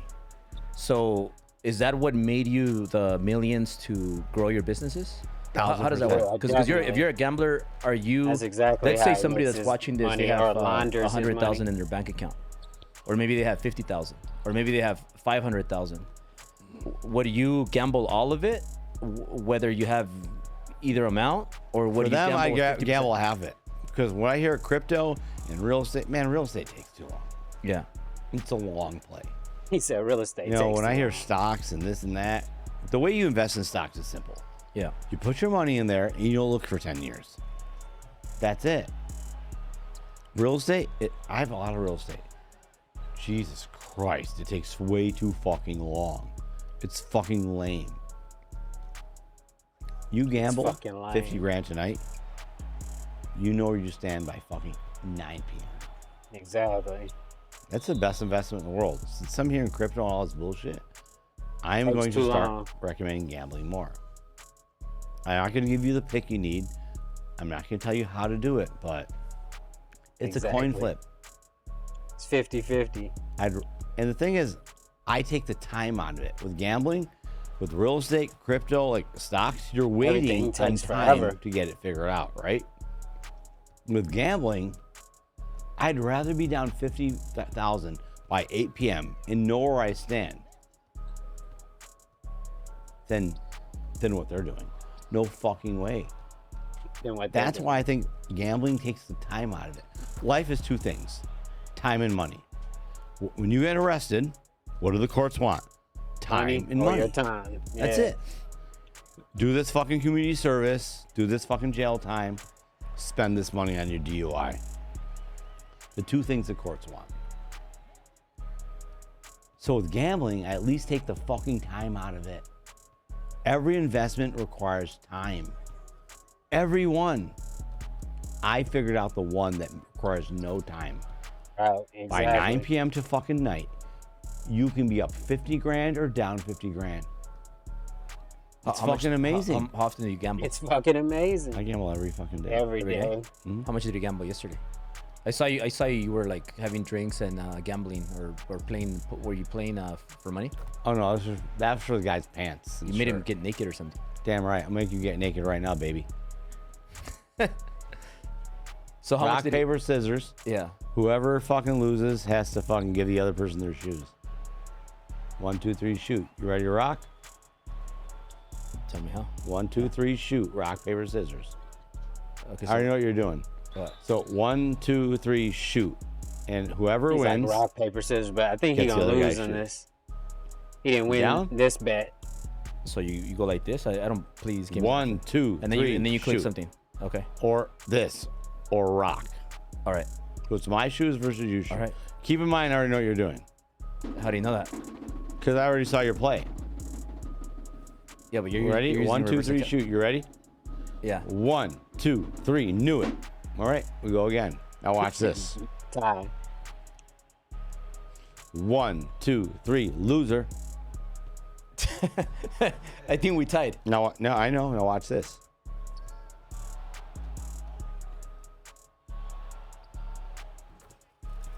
Got him off balance, coach. Watch this. 1, 2, 3. Knew it. Go fuck yourself. He lost. Ace lost. Assholes. What do you care, asshole? I knew I shouldn't have come here. Got some Louis Vuittons? What size are you? Like a 9. Shit. You're gonna fit great in those. That was perfect size. I'll walk out with here. Double or nothing? I'm no, good. he ain't gonna double or nothing. See, that's smart. That's a smart man. Well, I lost my fucking shoes on this podcast. That's fine. I'll burn this place down when I leave, so we'll be just fucking fine. Yeah. Anyway, it wasn't me. It fit good, right, Albert? Yeah. Perfect. Hey, you got new shoes, baby? Fuck yeah! Damn it! I thought I had them there. Right, go on, risk. Thank you. That's everything. See, he's willing to risk it. He's not saying no risk it. until he says no the second time. Cheers. He's a bitch. Then he's right. I know how to catch them. You need to fucking match your fucking shoes. It's a present from the rich dog. From the rich dog. From the rich dog. You got our shoes. You might as well have some Louis Vuitton sunglasses. Hey, how long is this interview? I ain't finna watch it all right now. And thank you for allowing us to be here. You're a fucking amazing man. I don't think people realize how great Albert is. He's very low key. He is not shock value. And that's what I love about him. He's completely authentic, just like I am. I am shock value and authentic. This man is fucking authentic. He is not trying to fuck you over. He is who he's going to be since day one. Everyone else kind of online is like, look at me and faking it. This man is 1,000% authentic. How do you analyze that? I mean, your character shines How through did you determine that? on all your videos. I can see through it. I can see like, oh, look, I'm dressed like this. I'm doing this. Okay, fine. Thank you, brother. How do you know I like aviators? I mean, I see what you wear. He's like, I see what you wear. Now we both got sunglasses on. We both got Louis on. I have no shoes, but that's good. Right hand. I do right hand, and I do a double fist bump for good luck. So this is the last time I'm coming back to this fucking podcast. Good luck. Because this fucking asshole stole my shoes. This is bullshit. It's fine. I'm good. I'll calm fucking down. Yeah. So you have a Lambo yacht. I wish I had a Lambo jet. But I have a Lambo yacht. Lambo jet is coming. They don't make them yet. Yeah, but if they make them, you would get one. Of course. Of course. I'm their number one customer. So what's this story with the Lambo yacht? Because I never seen a Lambo yacht. I saw you with Wes Watson. You know, like he's a cool dude. I like him. He's our dude, man. Wes is the fucking man, friend, bro. Yeah, he's a good friend. Yeah. And that's the first time I saw you there on the yacht. And I said, what's this Lambo yacht? Like, what does it take to get a Lambo yacht? I mean, it's basically impossible to get one. There's 63 in the world. You have to be in line for one. So I'm at this Ogara in La Jolla, and they're my Lambo dealership. Yeah. And this guy, his name's Zach. He's like not the coolest guy in the world, but you know, he's definitely not like transsexual. Yeah. But you know, he might as well be. He's definitely not transsexual. And he's like trying to get me in to split one with another guy. This guy's like, I don't know, I forget his name, fucking Don Blanco or something. And okay, I'm like, I thought about him, like, yeah, I'll do it. He's like, well, he has allocation, Don Blanco. I'm like, yeah, I'll split it with him. I thought that night, like, I'm not trying to fuck my bitch where you fuck your bitch, you loser. Right. Like, I'm not fucking doing that. So anyway, I'm back at the pizza place 2 days later, and I'm talking to a guy who works over higher up than Zach. He goes, you can get one if you want one. I go, I'll take my own. Because I talked to Zach, he's like, he's going to use it. I'm like, so what about 4th of July? He's like, he's going to want to use it on 4th of July. Of course, everybody's going to want to use it. I'm behind no man, just like you, brother. Yeah. So he said I can get one. I'm like, fuck yeah, like Lamborghini loves you. I bought one that moment. And you know who didn't get one? Don Blanco. Don Blanco didn't get one. Who splits yachts? Who the fuck splits a yacht with someone else? I mean, who splits bills? You split bills? Who splits anything? Yeah. I pay for every bill every time. If you sit down with me, not with me. Oh, we'll go to war, bitch. We'll go to war, bitch. Oh, and you don't got to bring Jabron in this shit, because he's the same way. We always pay the fucking bill because we are the farmer, we are the provider, we have the provider mindset. You can't pay for my bill. So I already know this about you. So I'll just sneak out. I'll say I'm going to the bathroom, and I'll pay for our bill. You can't win this one, brother. Why is that important, paying for other? Because you want to have the provider mindset. You want to be the farmer. The farmer has to have most food. You think when you think that way, money comes more? 1,000 times. What about tips? You have to tip. $100 should be your minimum tip. And I don't care if you have $100 in your bank account. You tip $100. What if the bill's $20? You tip $100. Yeah. What if the bill's like $1,000? You tip fucking $1,000. You match the bill? I make sure my tip is better than the bill. Yeah. Every fucking time. We're talking karma, baby. The more you give, the more you get. I know this for a fucking fact. I did this when I had no money. What do you do when or what do you have to say to people that like to split bills, or have you ever been in? Oh, you're losers. You're fucking losers. You should kill yourself. Don't reproduce. Don't have children. You're fucking losers. Yeah, because you know what I'm talking about, right? Like, don't reproduce. Don't reproduce. They're like, my daughter doesn't want to fuck you. Don't reproduce. Yeah, got it. I mean, so that's a big big feedback for people watching this. They might be hanging out with the wrong people if you're hanging around with, like, if you go to dinner. I ain't selling you, bro. No, I am not selling you. What about Venmo? I'm not Venmoing you. I'm not paying for you. I'm not cash apping you. I would cash app you because I want to see I want my shoes back, but I'm not fucking doing that. These are some nice shoes, though. Go fuck yourself, Albert. I'm fucking. This is bullshit. Go fuck yourself. Were you just rubbing it in my face, asshole? That's bullshit. Seriously, man. I'm walking out with no fucking shoes. You know I have a daughter, man. I'm not made of money, and you're stealing my shoes, man.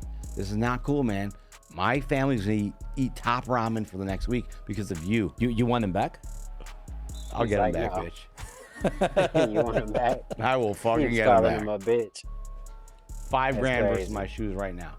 The $5 grand goes to fucking your staff, or I get my shoes back. We'll make it 10 grand.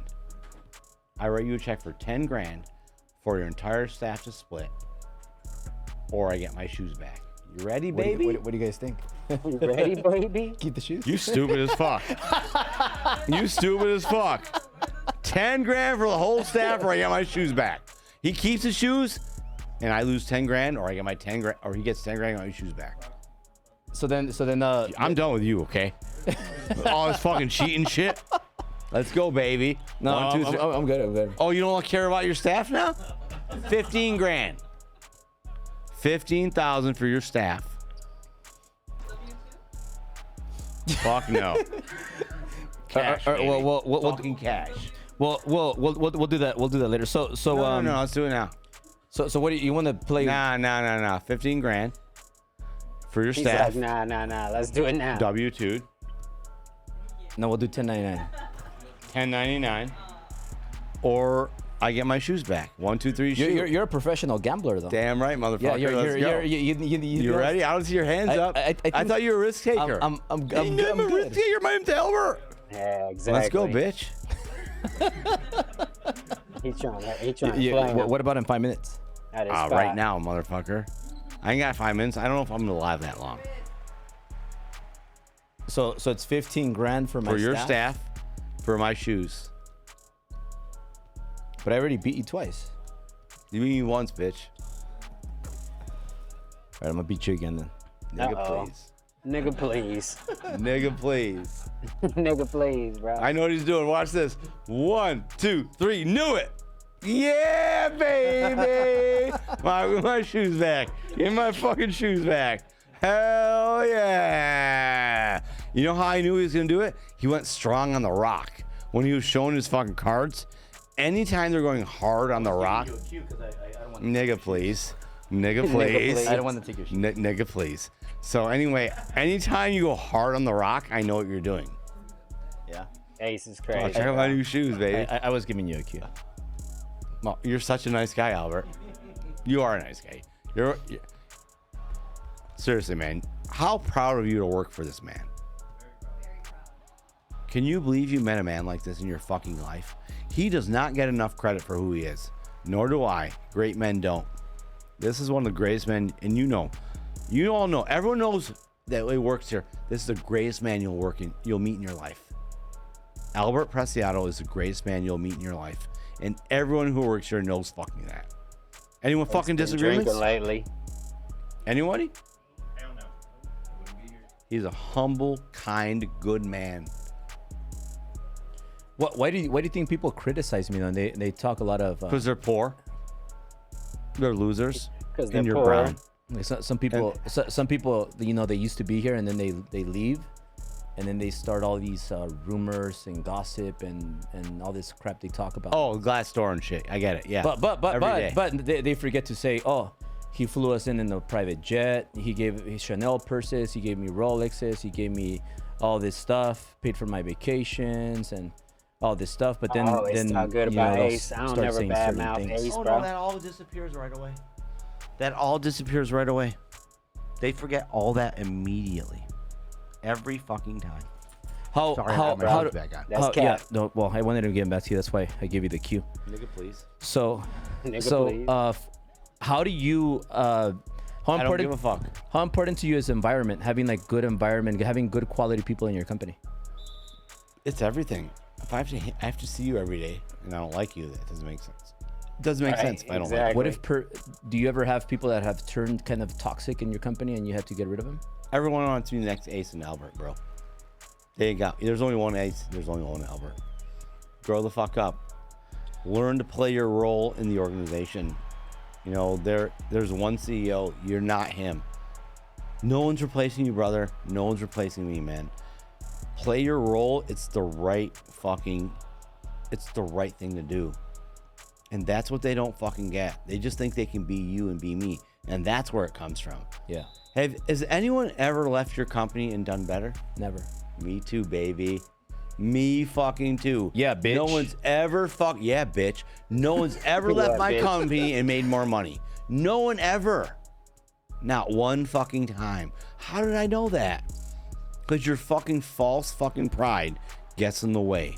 And you want to be the CEO. You know there's nothing wrong with being a soldier in a great organization. And I have a lot of those, man. You know, my business partner, Praz, Jesus Christ. He's fucking amazing.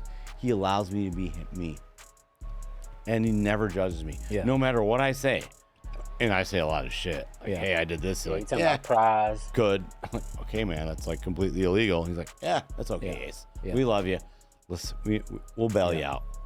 Well, you're holding that joint. Aren't you gonna light it up? I don't smoke weed. No? No, I quit. What do you smoke? I don't know. Penises. I don't laugh at that one. I'm not gay. That was a good one. Is that a cigar? No, it's a joint. It's is that sativa or indica? I have no fucking idea at this point anymore, man. I have no idea what's going on.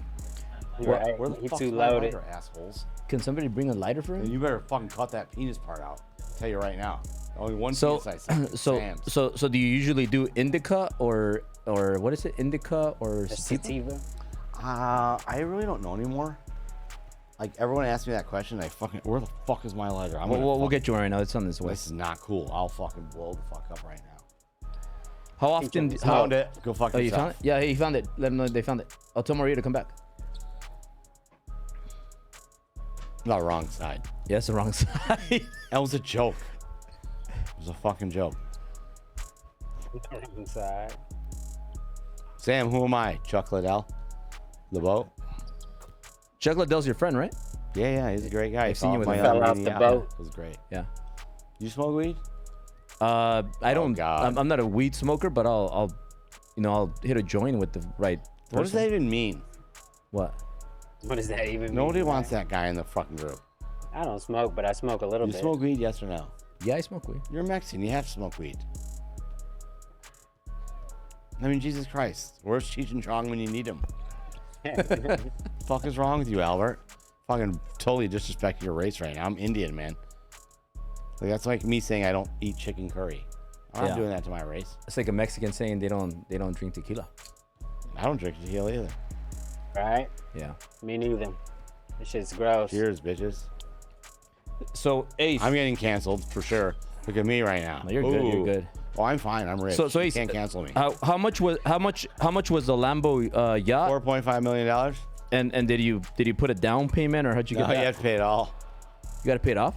I mean, 4 payments of 1.3 million, 1.2 million, 1.1, 1 blah, blah, blah, blah. So you did 4 He's payments? like million. Yeah. I don't know anymore. Like 4 people.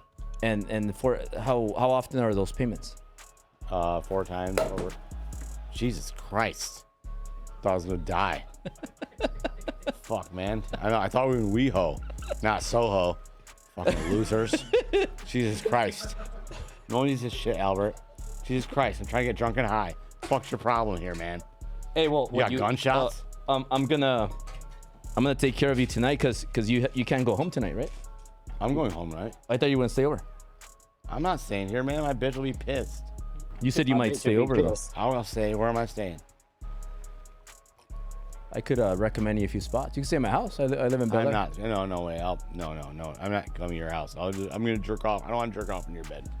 Right? He's like, I have a few recommendations. You can stay at Hotel Bel Air.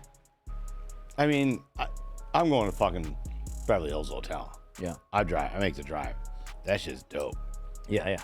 Like, there's only one place to stay around here. Beverly Hills Hotel. For rich people. Yeah. So anyway, for rich people. I do a promo. This is a company I've invested heavily in. It's called Lift Tickets. Best fucking weed you'll ever fucking smoke. My boy E owns it, and I invest in it. I own none of it. I just spend too much money on weed, which I feel like I own a little bit of it. E, you fucking asshole. He'll be down fucking Thursday to give me more weed. Love that fucking guy. And it's the best weed you'll ever fucking smoke. Lift Tickets. Trust me. The best weed in the fucking world. Where can they find it? Every dispensary, or ask E where you can buy it.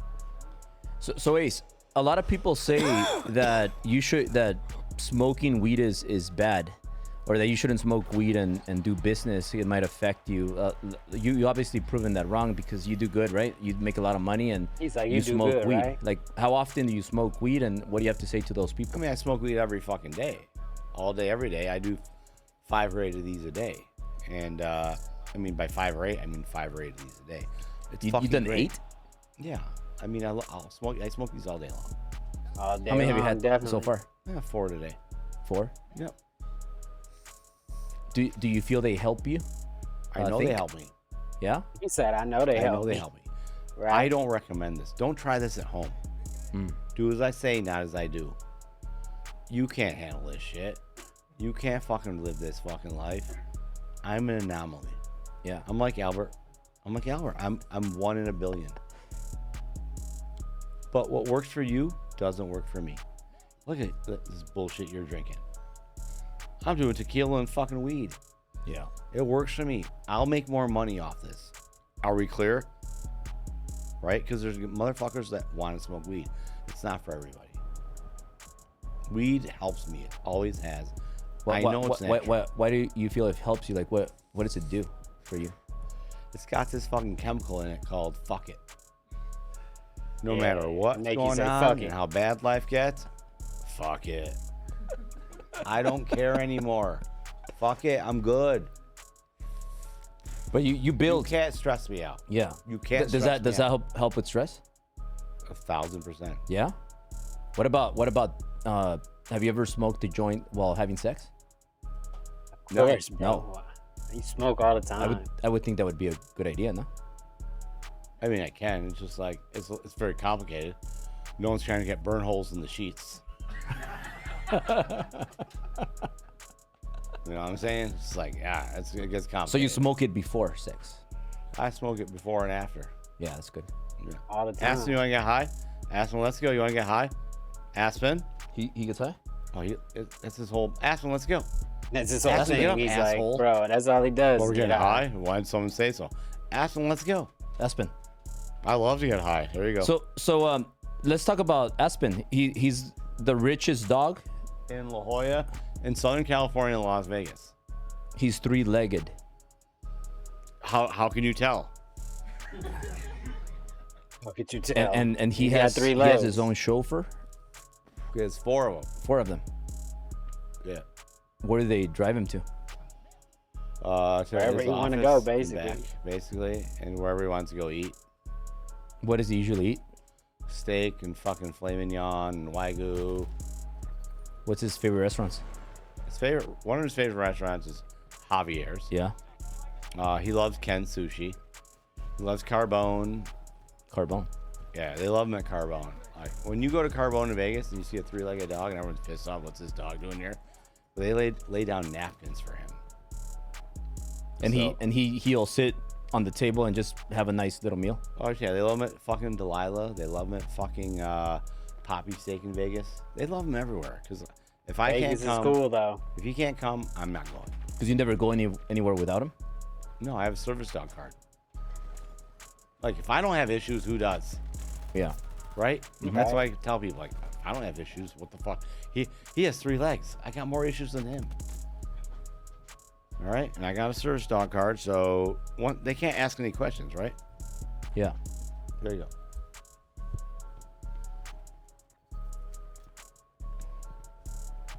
He's 3 years old? Yeah. No, he's 5 now. You gonna come to his $1 million birthday party this year? He has a $1 million birthday party? Every fucking year. He throws a $1 million birthday party for himself. When is it? Oh, whenever I say, because he can't read a calendar. Because a lot of times it's like, you ever have earmuffs, asshole. Only one muff that have one arm on the front. So one ear, all right. Anyway. You ever have like 2 parties a year for him? I mean, we have parties, but one's totally for him. So yeah. It's and why $1 million? Because no one needs a poor dog. Like he's stupid. He wastes my money for no damn reason. But he doesn't have a. What's cooler than saying your dog has $1 million birthday party every fucking year? Yeah. Nothing. How much is his net worth? His net worth is $150 million now. Yeah. He's poor. 150 million. Yeah. Is he going to be the first billionaire dog? He'll be the first. I mean, if I can sell that other leg, I'm pretty sure he will be. The kangaroo Aspen. Why'd you name him Aspen? No, he came like that. Yeah? Yeah. How much do you think he spends on food every year? $300-400 grand. Yeah? Thanks to fucking Jabron, you dick. That's a lot of people don't make $300,000-400,000. Because they're stupid. Because they're stupid. You think if you don't make $300,000-400,000 a year, you're stupid? You're a loser. A loser. Sorry.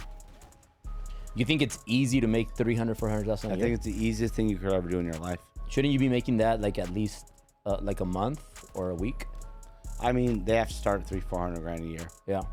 Because in the end, it's fucking California. Your 400 is 170. Mm-hmm. And you still got roommates. Why do you say? So you think making money is easy? It's the easiest thing you ever do. Why? It's all easy money. It's all easy money. How did you become so good at making money? Because I don't care about it. But I love it more than anything. You rather have money than sex? Yeah, of course. Let me think about it. Abso-fucking-lutely. So they told you I like can jerk off in a cup and get a kid. If they gave you like how much is your money goal? Like how much money would you want? I just see all the billionaires and all I have guts. Yeah. right? Yeah. So I think there's a point where they came. It's like going to the gym and then you see some guy, all his veins are fucking popping out, and then you watch him get his Honda Civic. I'm like, you're a loser. What do you bone the guy for money? What if they gave you like all the money in the world? He said no. All the money in the world? If they gave you I'll fuck him right now. I'll fuck him right now for all the money in the world. I'd rather be fucking gay and you talk shit to me with all the money in the world. So I'm not gay. So you would bang a guy for 100 million? No, you said all the money in the world. Well, what about for $1 billion? Fuck no. 10 billion? You'll fuck a guy? 10 billion. No, still no. No? So what's the number? No. Everybody has a price. Damn right. You're fucking talking fucking Ted DiBiase. Fucking WWF. Yeah. Everyone has a price. Yeah.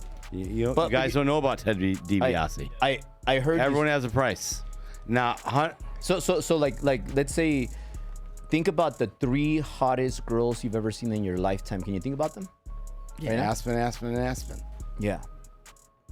So like the hottest, like let's say let's say you're single and like let's maybe go back 10 years We're ago. all or single. What, yeah. Why do you say that? I'm not married, but I love my girl. Would you still like it? Like if you see the? I mean, we're all single. We're all single. Is that we're fucking individuals? Okay. So like, let's say if you go out tonight with Albert and you see like a super smoking hot girl and she's like an 11, not even a 10. Would you like say hi and kind of like shake her hand? Nope. No. Why not? I mean, I acquire currency. I disregard females. What if she goes up to you and says hi? Suck my dick, bitch. But not literally. Oh. So you wouldn't. I mean, so you little Ace is never gonna run Big Ace. Mm-hmm. And trust me, Little Ace. Like how? Just saying, man. I'm Indian. I'm not well endowed. I'm well endowed here. Is it like? No, we're not doing that, motherfucker. He's not. He ain't answering that question. Here? Fuck you, asshole. Hey, I'm not fucking shy about it. I'm not shy about it. Is it at least like 6? We're talking centimeters or inches? Hard or soft? So I got a tongue like a lion. So you don't. So like if you go out, you don't talk to girls? Oh, as of this day, I definitely don't because I'm in big trouble. With his girl, yeah. Yeah. But what'd you get in trouble though? Because of that picture with a 5? A 5.13, I think maybe. Yeah. It's like pi. It's like 6.14. So she was an ugly girl then. And old. Why were you taking pictures there? Someone took a picture on my phone of me with them. I don't know. Sam, do we know what happened there? He's like, I don't even know what happened. You weren't even there. It's on my phone. I'm like, this doesn't make sense. But I wouldn't wrap myself off on that. It's like, are you kidding me? I was winging man and my boy man. But he said you fuck 10s. Only 10s. So if a 10, if like we go out and a 10, like today, like maybe you're. We're loyal men, me and you. So absolutely not. We're loyal men. I don't play that game. They know who I am. They know who you are. People recognize you all the time. He's like, that's it. Yeah, they recognize the dog first. Oh, that's right. He's more famous than you. Well, absolutely, man. Yeah. The fame is just for the money. Yeah. Let's be honest. Yeah. But it's for the money so we can do good for our families and other people. Right. So why do you have nice yellow Ferraris out front? Yeah, well, I took your spot. Bitch. Go do it again. I always when you come to UTC Mall, your spot will be ready to go. Yeah. You'll be right behind Jabron. Jabron. How long have you known Jabron? Yeah, nice catch, bitch. I've known him fucking like a year. Oh, really? He's the most homosexual man I know. His name's Jabron. Is he bi? No, he's straight as he's straighter than arrow. Crazy. Yeah. He be saying whatever comes to his head at this point. Oh, we're getting canceled today, huh? We're getting fucking canceled. Fuck you. Hey, I heard you say that you do whatever. I think fucking it's coming back. You know how we went to fucking like totally fucking canceling? I think we're coming back now. I don't think it's happening anymore. Like you're gonna cancel me. Everyone who gets canceled makes more money the next year. Good job canceling everyone. Poor people cancel people. Yeah. Rich people raise other rich people up. Make sure we're live. So You said I make heard sure you say relax. one time. You said that you do whatever you want Whenever I want. because you're dope and because you can. Two things I do. I do it because I can and because I'm fucking dope. Because it's dope. Define dope. Why are you dope? I mean, I'm smoking weed in a Stefano Ricci fucking jacket with a three-legged fucking dog with a three-legged fucking dog. Harry Winston fucking bracelet with flawless diamonds because you know I'm fucking flawless. And I got a chrome fucking roll of flush fucking watch, and my fucking skin tone's like super caramel. It's fucking dope. My hair looks good. I got some Louis on. Hey, I just bought these from you. Some Stefano. How much are those? How much are those jeans? $3,000. $3,000. Poor people. See, I'll prove The it. zipper comes down a lot, huh? Yeah, but see, I'll pour it. See how poor it is. But that kind of makes the Because you don't have to care. Nothing happens to it. Yeah. My point is, like, I don't care about this, or this. How much is a watch? It's just poor people. It's like 50. Yeah. I care about the dog. What about your bracelet? That's 150. And But it's going to my daughter. What about your jacket? I'm guessing 7, 8, 9. Yeah. But your dog's 150 million. Yeah, because rich dog, poor dad. You wouldn't sell your dog? Nigga, please. Nigga, please. I'd sell him for fucking, I don't know, a bigger penis. Why do you want a bigger penis for? I really don't. I just want to like not fucking insult my hand all the time. You wouldn't. I wouldn't sell him for anything. Yeah. So you're right now. Are you have a girlfriend, right? I have a fiance. Fiance. You getting married? Once I have one more kid. Is that part of the deal? Oh, it's not no deal. I think no He's man like, gets is that married part of before the you have deal? 2 kids. There's an insurance policy in place, and I'm an insurance guy. When I have 2 kids, I'll marry you. Other than that, even then I'm going to think about it. I don't marry anyone before I have 2 fucking kids. How many kids do you have so far? We have 1. Give me 1 more, and I'll think about it. Is that the only kid you have? Just one? A girl? Yep. Well, you have a girl. You know they say that when you have girls, you have a lot of testosterone. You feel like you have a lot of testosterone. You want me to take a hit? We'll see if I get another fucking kid. I'll let you know. You guys think I should have a hit? He passed him the Just joint. fucking smoke it. Stop being a whore all the time. Stop being a whore all the time. I smoked that whole damn joint myself. It was fucking great. Here you go. No, thank you, Albert. You're so kind.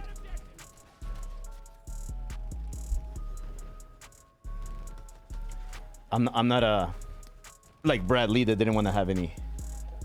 Oh, he didn't let you smoke there? He didn't ask. He didn't ask. Yeah. You know I beat his ass after the podcast, right? On what? No, I didn't. He would beat my ass, just like you would. I'm Indian. I'm smart. I'm not fucking. You don't fight. Yeah. Yeah, but we need smart people. Oh yeah, we have too many dumb people around. I seen you throw Rolexes at Javier's like no tomorrow. Like why do you do that? It's the acquisition that's important to me. When I drive off a fucking car lot with my fucking brand new car, 5 seconds later, I'm on the phone with Praz. What's next? I'm driving off the car lot. I don't give a fuck. I am a man that can acquire and attain and conquer. What if like, let's say right now you made a mistake, or maybe you didn't make a mistake but something happened, you lost all your money, let's say, and all you had was like your Rolex. Would you still throw it and give it away to somebody? I'd pawn it. You pawn it? I'd pawn it and go place a bet immediately. How much money do you make a day gambling? My company does 80 to 120 a year daily. And gambling, you can't do it daily because you fucking go up and down. But overall,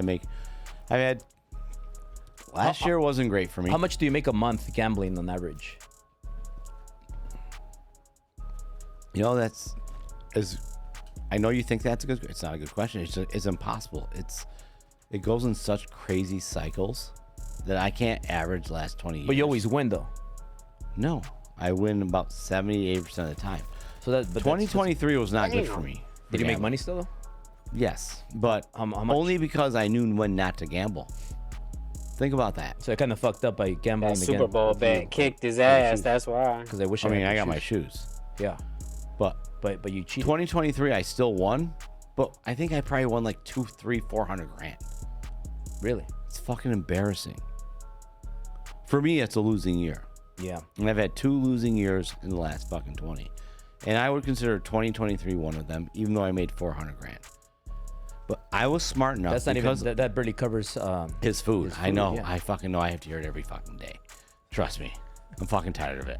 Okay? I know. The thing is, I knew when not to gamble. I knew I wasn't hot. I knew NASCAR wasn't fucking right. I knew that this wasn't my year. Yeah. So some fucking reason, the fucking experience. I mean, I'm a double down guy. I'm martingale. Yeah. Martingale theory. I'm your double down guy.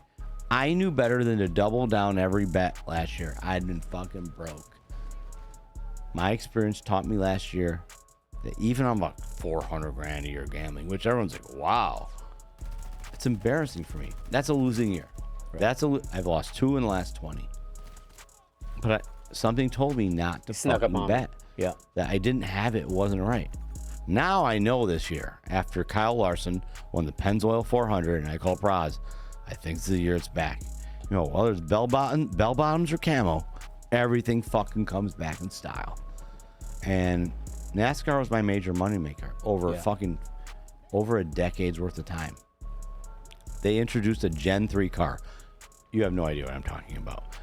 For the last fucking 2 years, I can't predict a winner. And now this year, when I see that Kyle Larson won the fucking Pennzoil 400, I call my business partner. I think we're back, baby. Right. Because it's 6-1 odds. It's 8-1 odds. You bet a basketball game, football game, you pay $110 to win 100.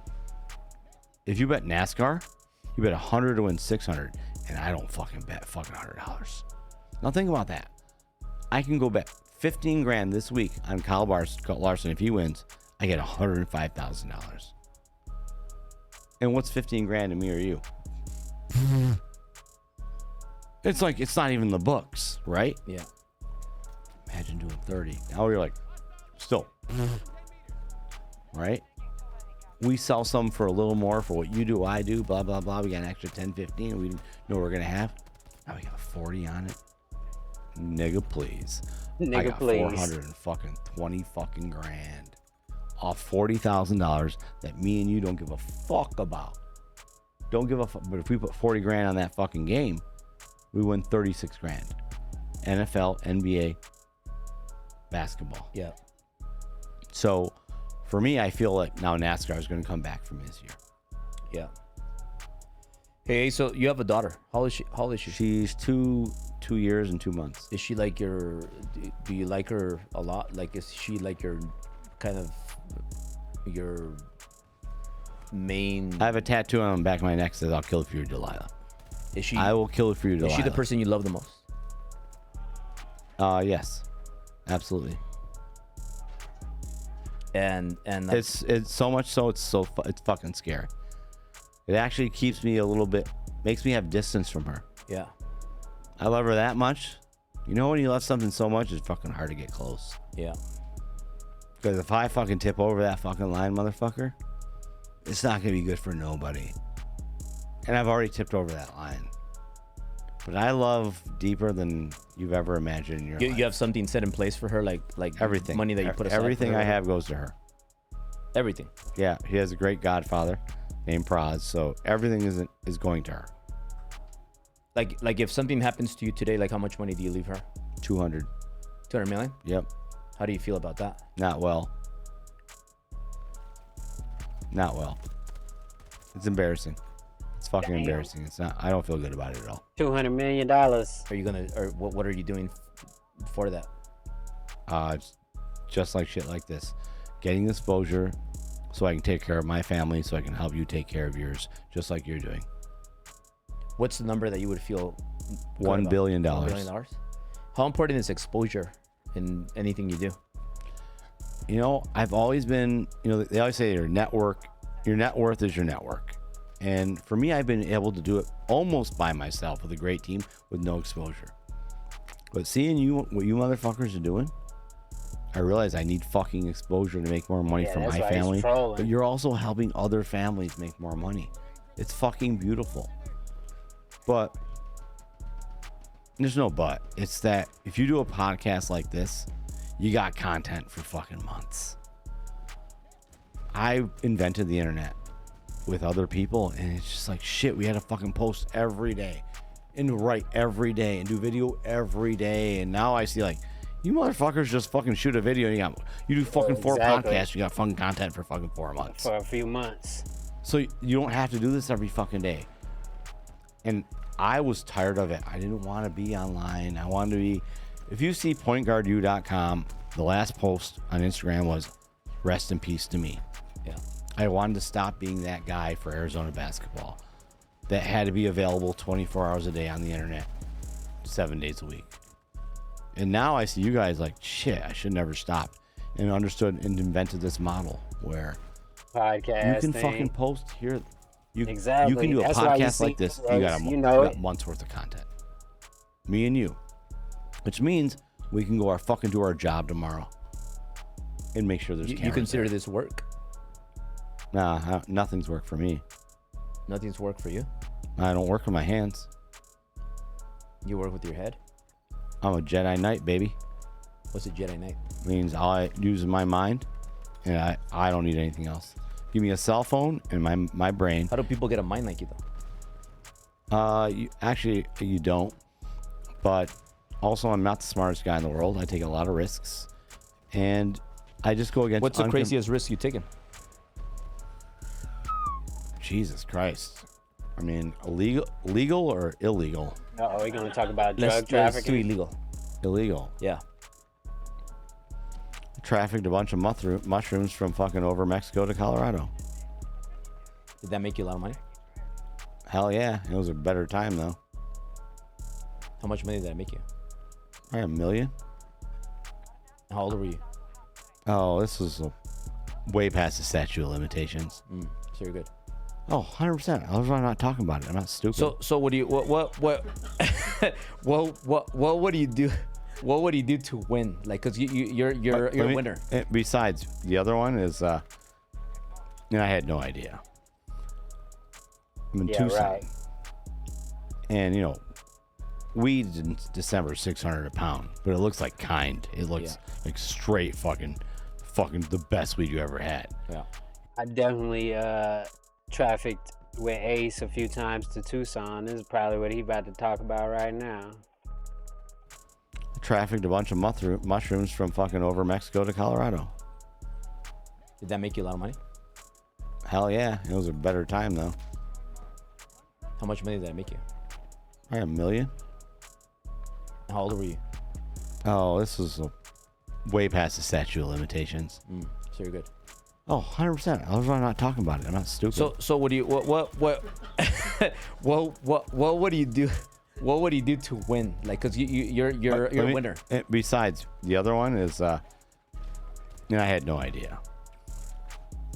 I'm in Tucson, and weed in December $600 a pound, but it looks like kind. It looks like straight fucking the best weed you ever had. Yeah. You do that shit in fucking July, that shit for $600 a pound, Jesus Christ. Yeah. Not cool. So I lived with this fucking guy. We'll just call him Chuck.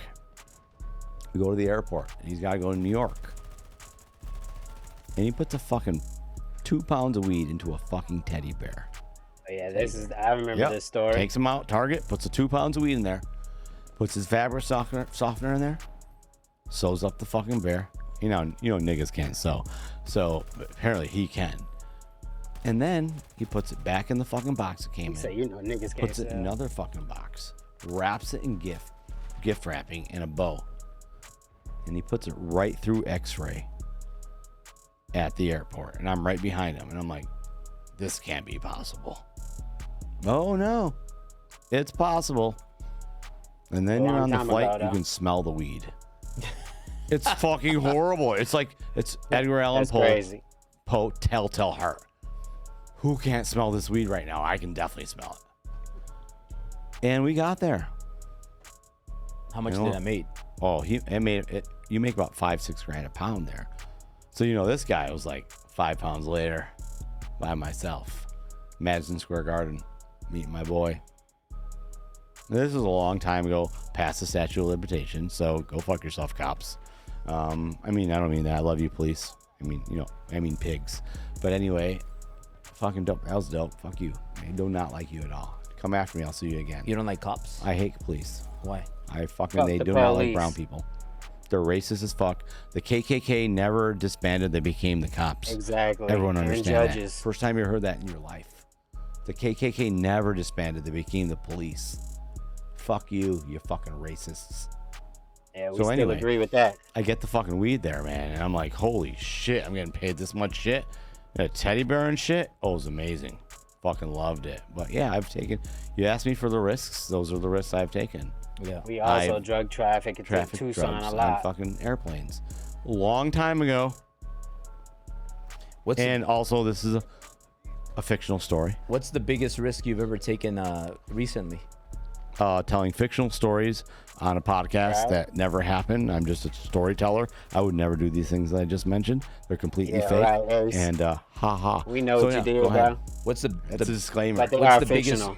It's called a fucking disclaimer right there, right? What's the biggest risk you've taken recently? It's always gambling, and the biggest risks you take and we take are people. People. Every fucking day, people are the only variable you have in life. You know this. You have these people. And 90 fucking percent of them, I'm guessing, are fucking dope because you vetted them. 10% of them just don't. Oh, Albert, I want to be part of this. I want a Ferrari. Fuck you. Fuck you. You're not getting your Ferrari, bitch. Okay? You can if you do it the right way, but when you start with I want to be Albert Preciado and I want a Ferrari, it's the wrong fucking place to be. And the totem pole goes higher and higher because you're on top. And now you have more and more people to take care of. This motherfucker comes in down here trying to replace these motherfuckers wanting a Ferrari. Who the fuck do you think you are? You ain't that motherfucker right there. That's for fucking sure. So people are the only variable in life. I have life figured out except fucking people, but we're getting better at it. Right. So why do you think that people... On that note, we watched about an hour of it. I'm gonna do some other shit, but I'll holler at y'all next time, man. Appreciate y'all stopping by and shit. That's the homie Ace, and he got a lot of shit going on, but yeah, motherfucker crazy. But yeah, man. Another day, another dollar, same toilet. Different shit, though. I'll holler at y'all later, man.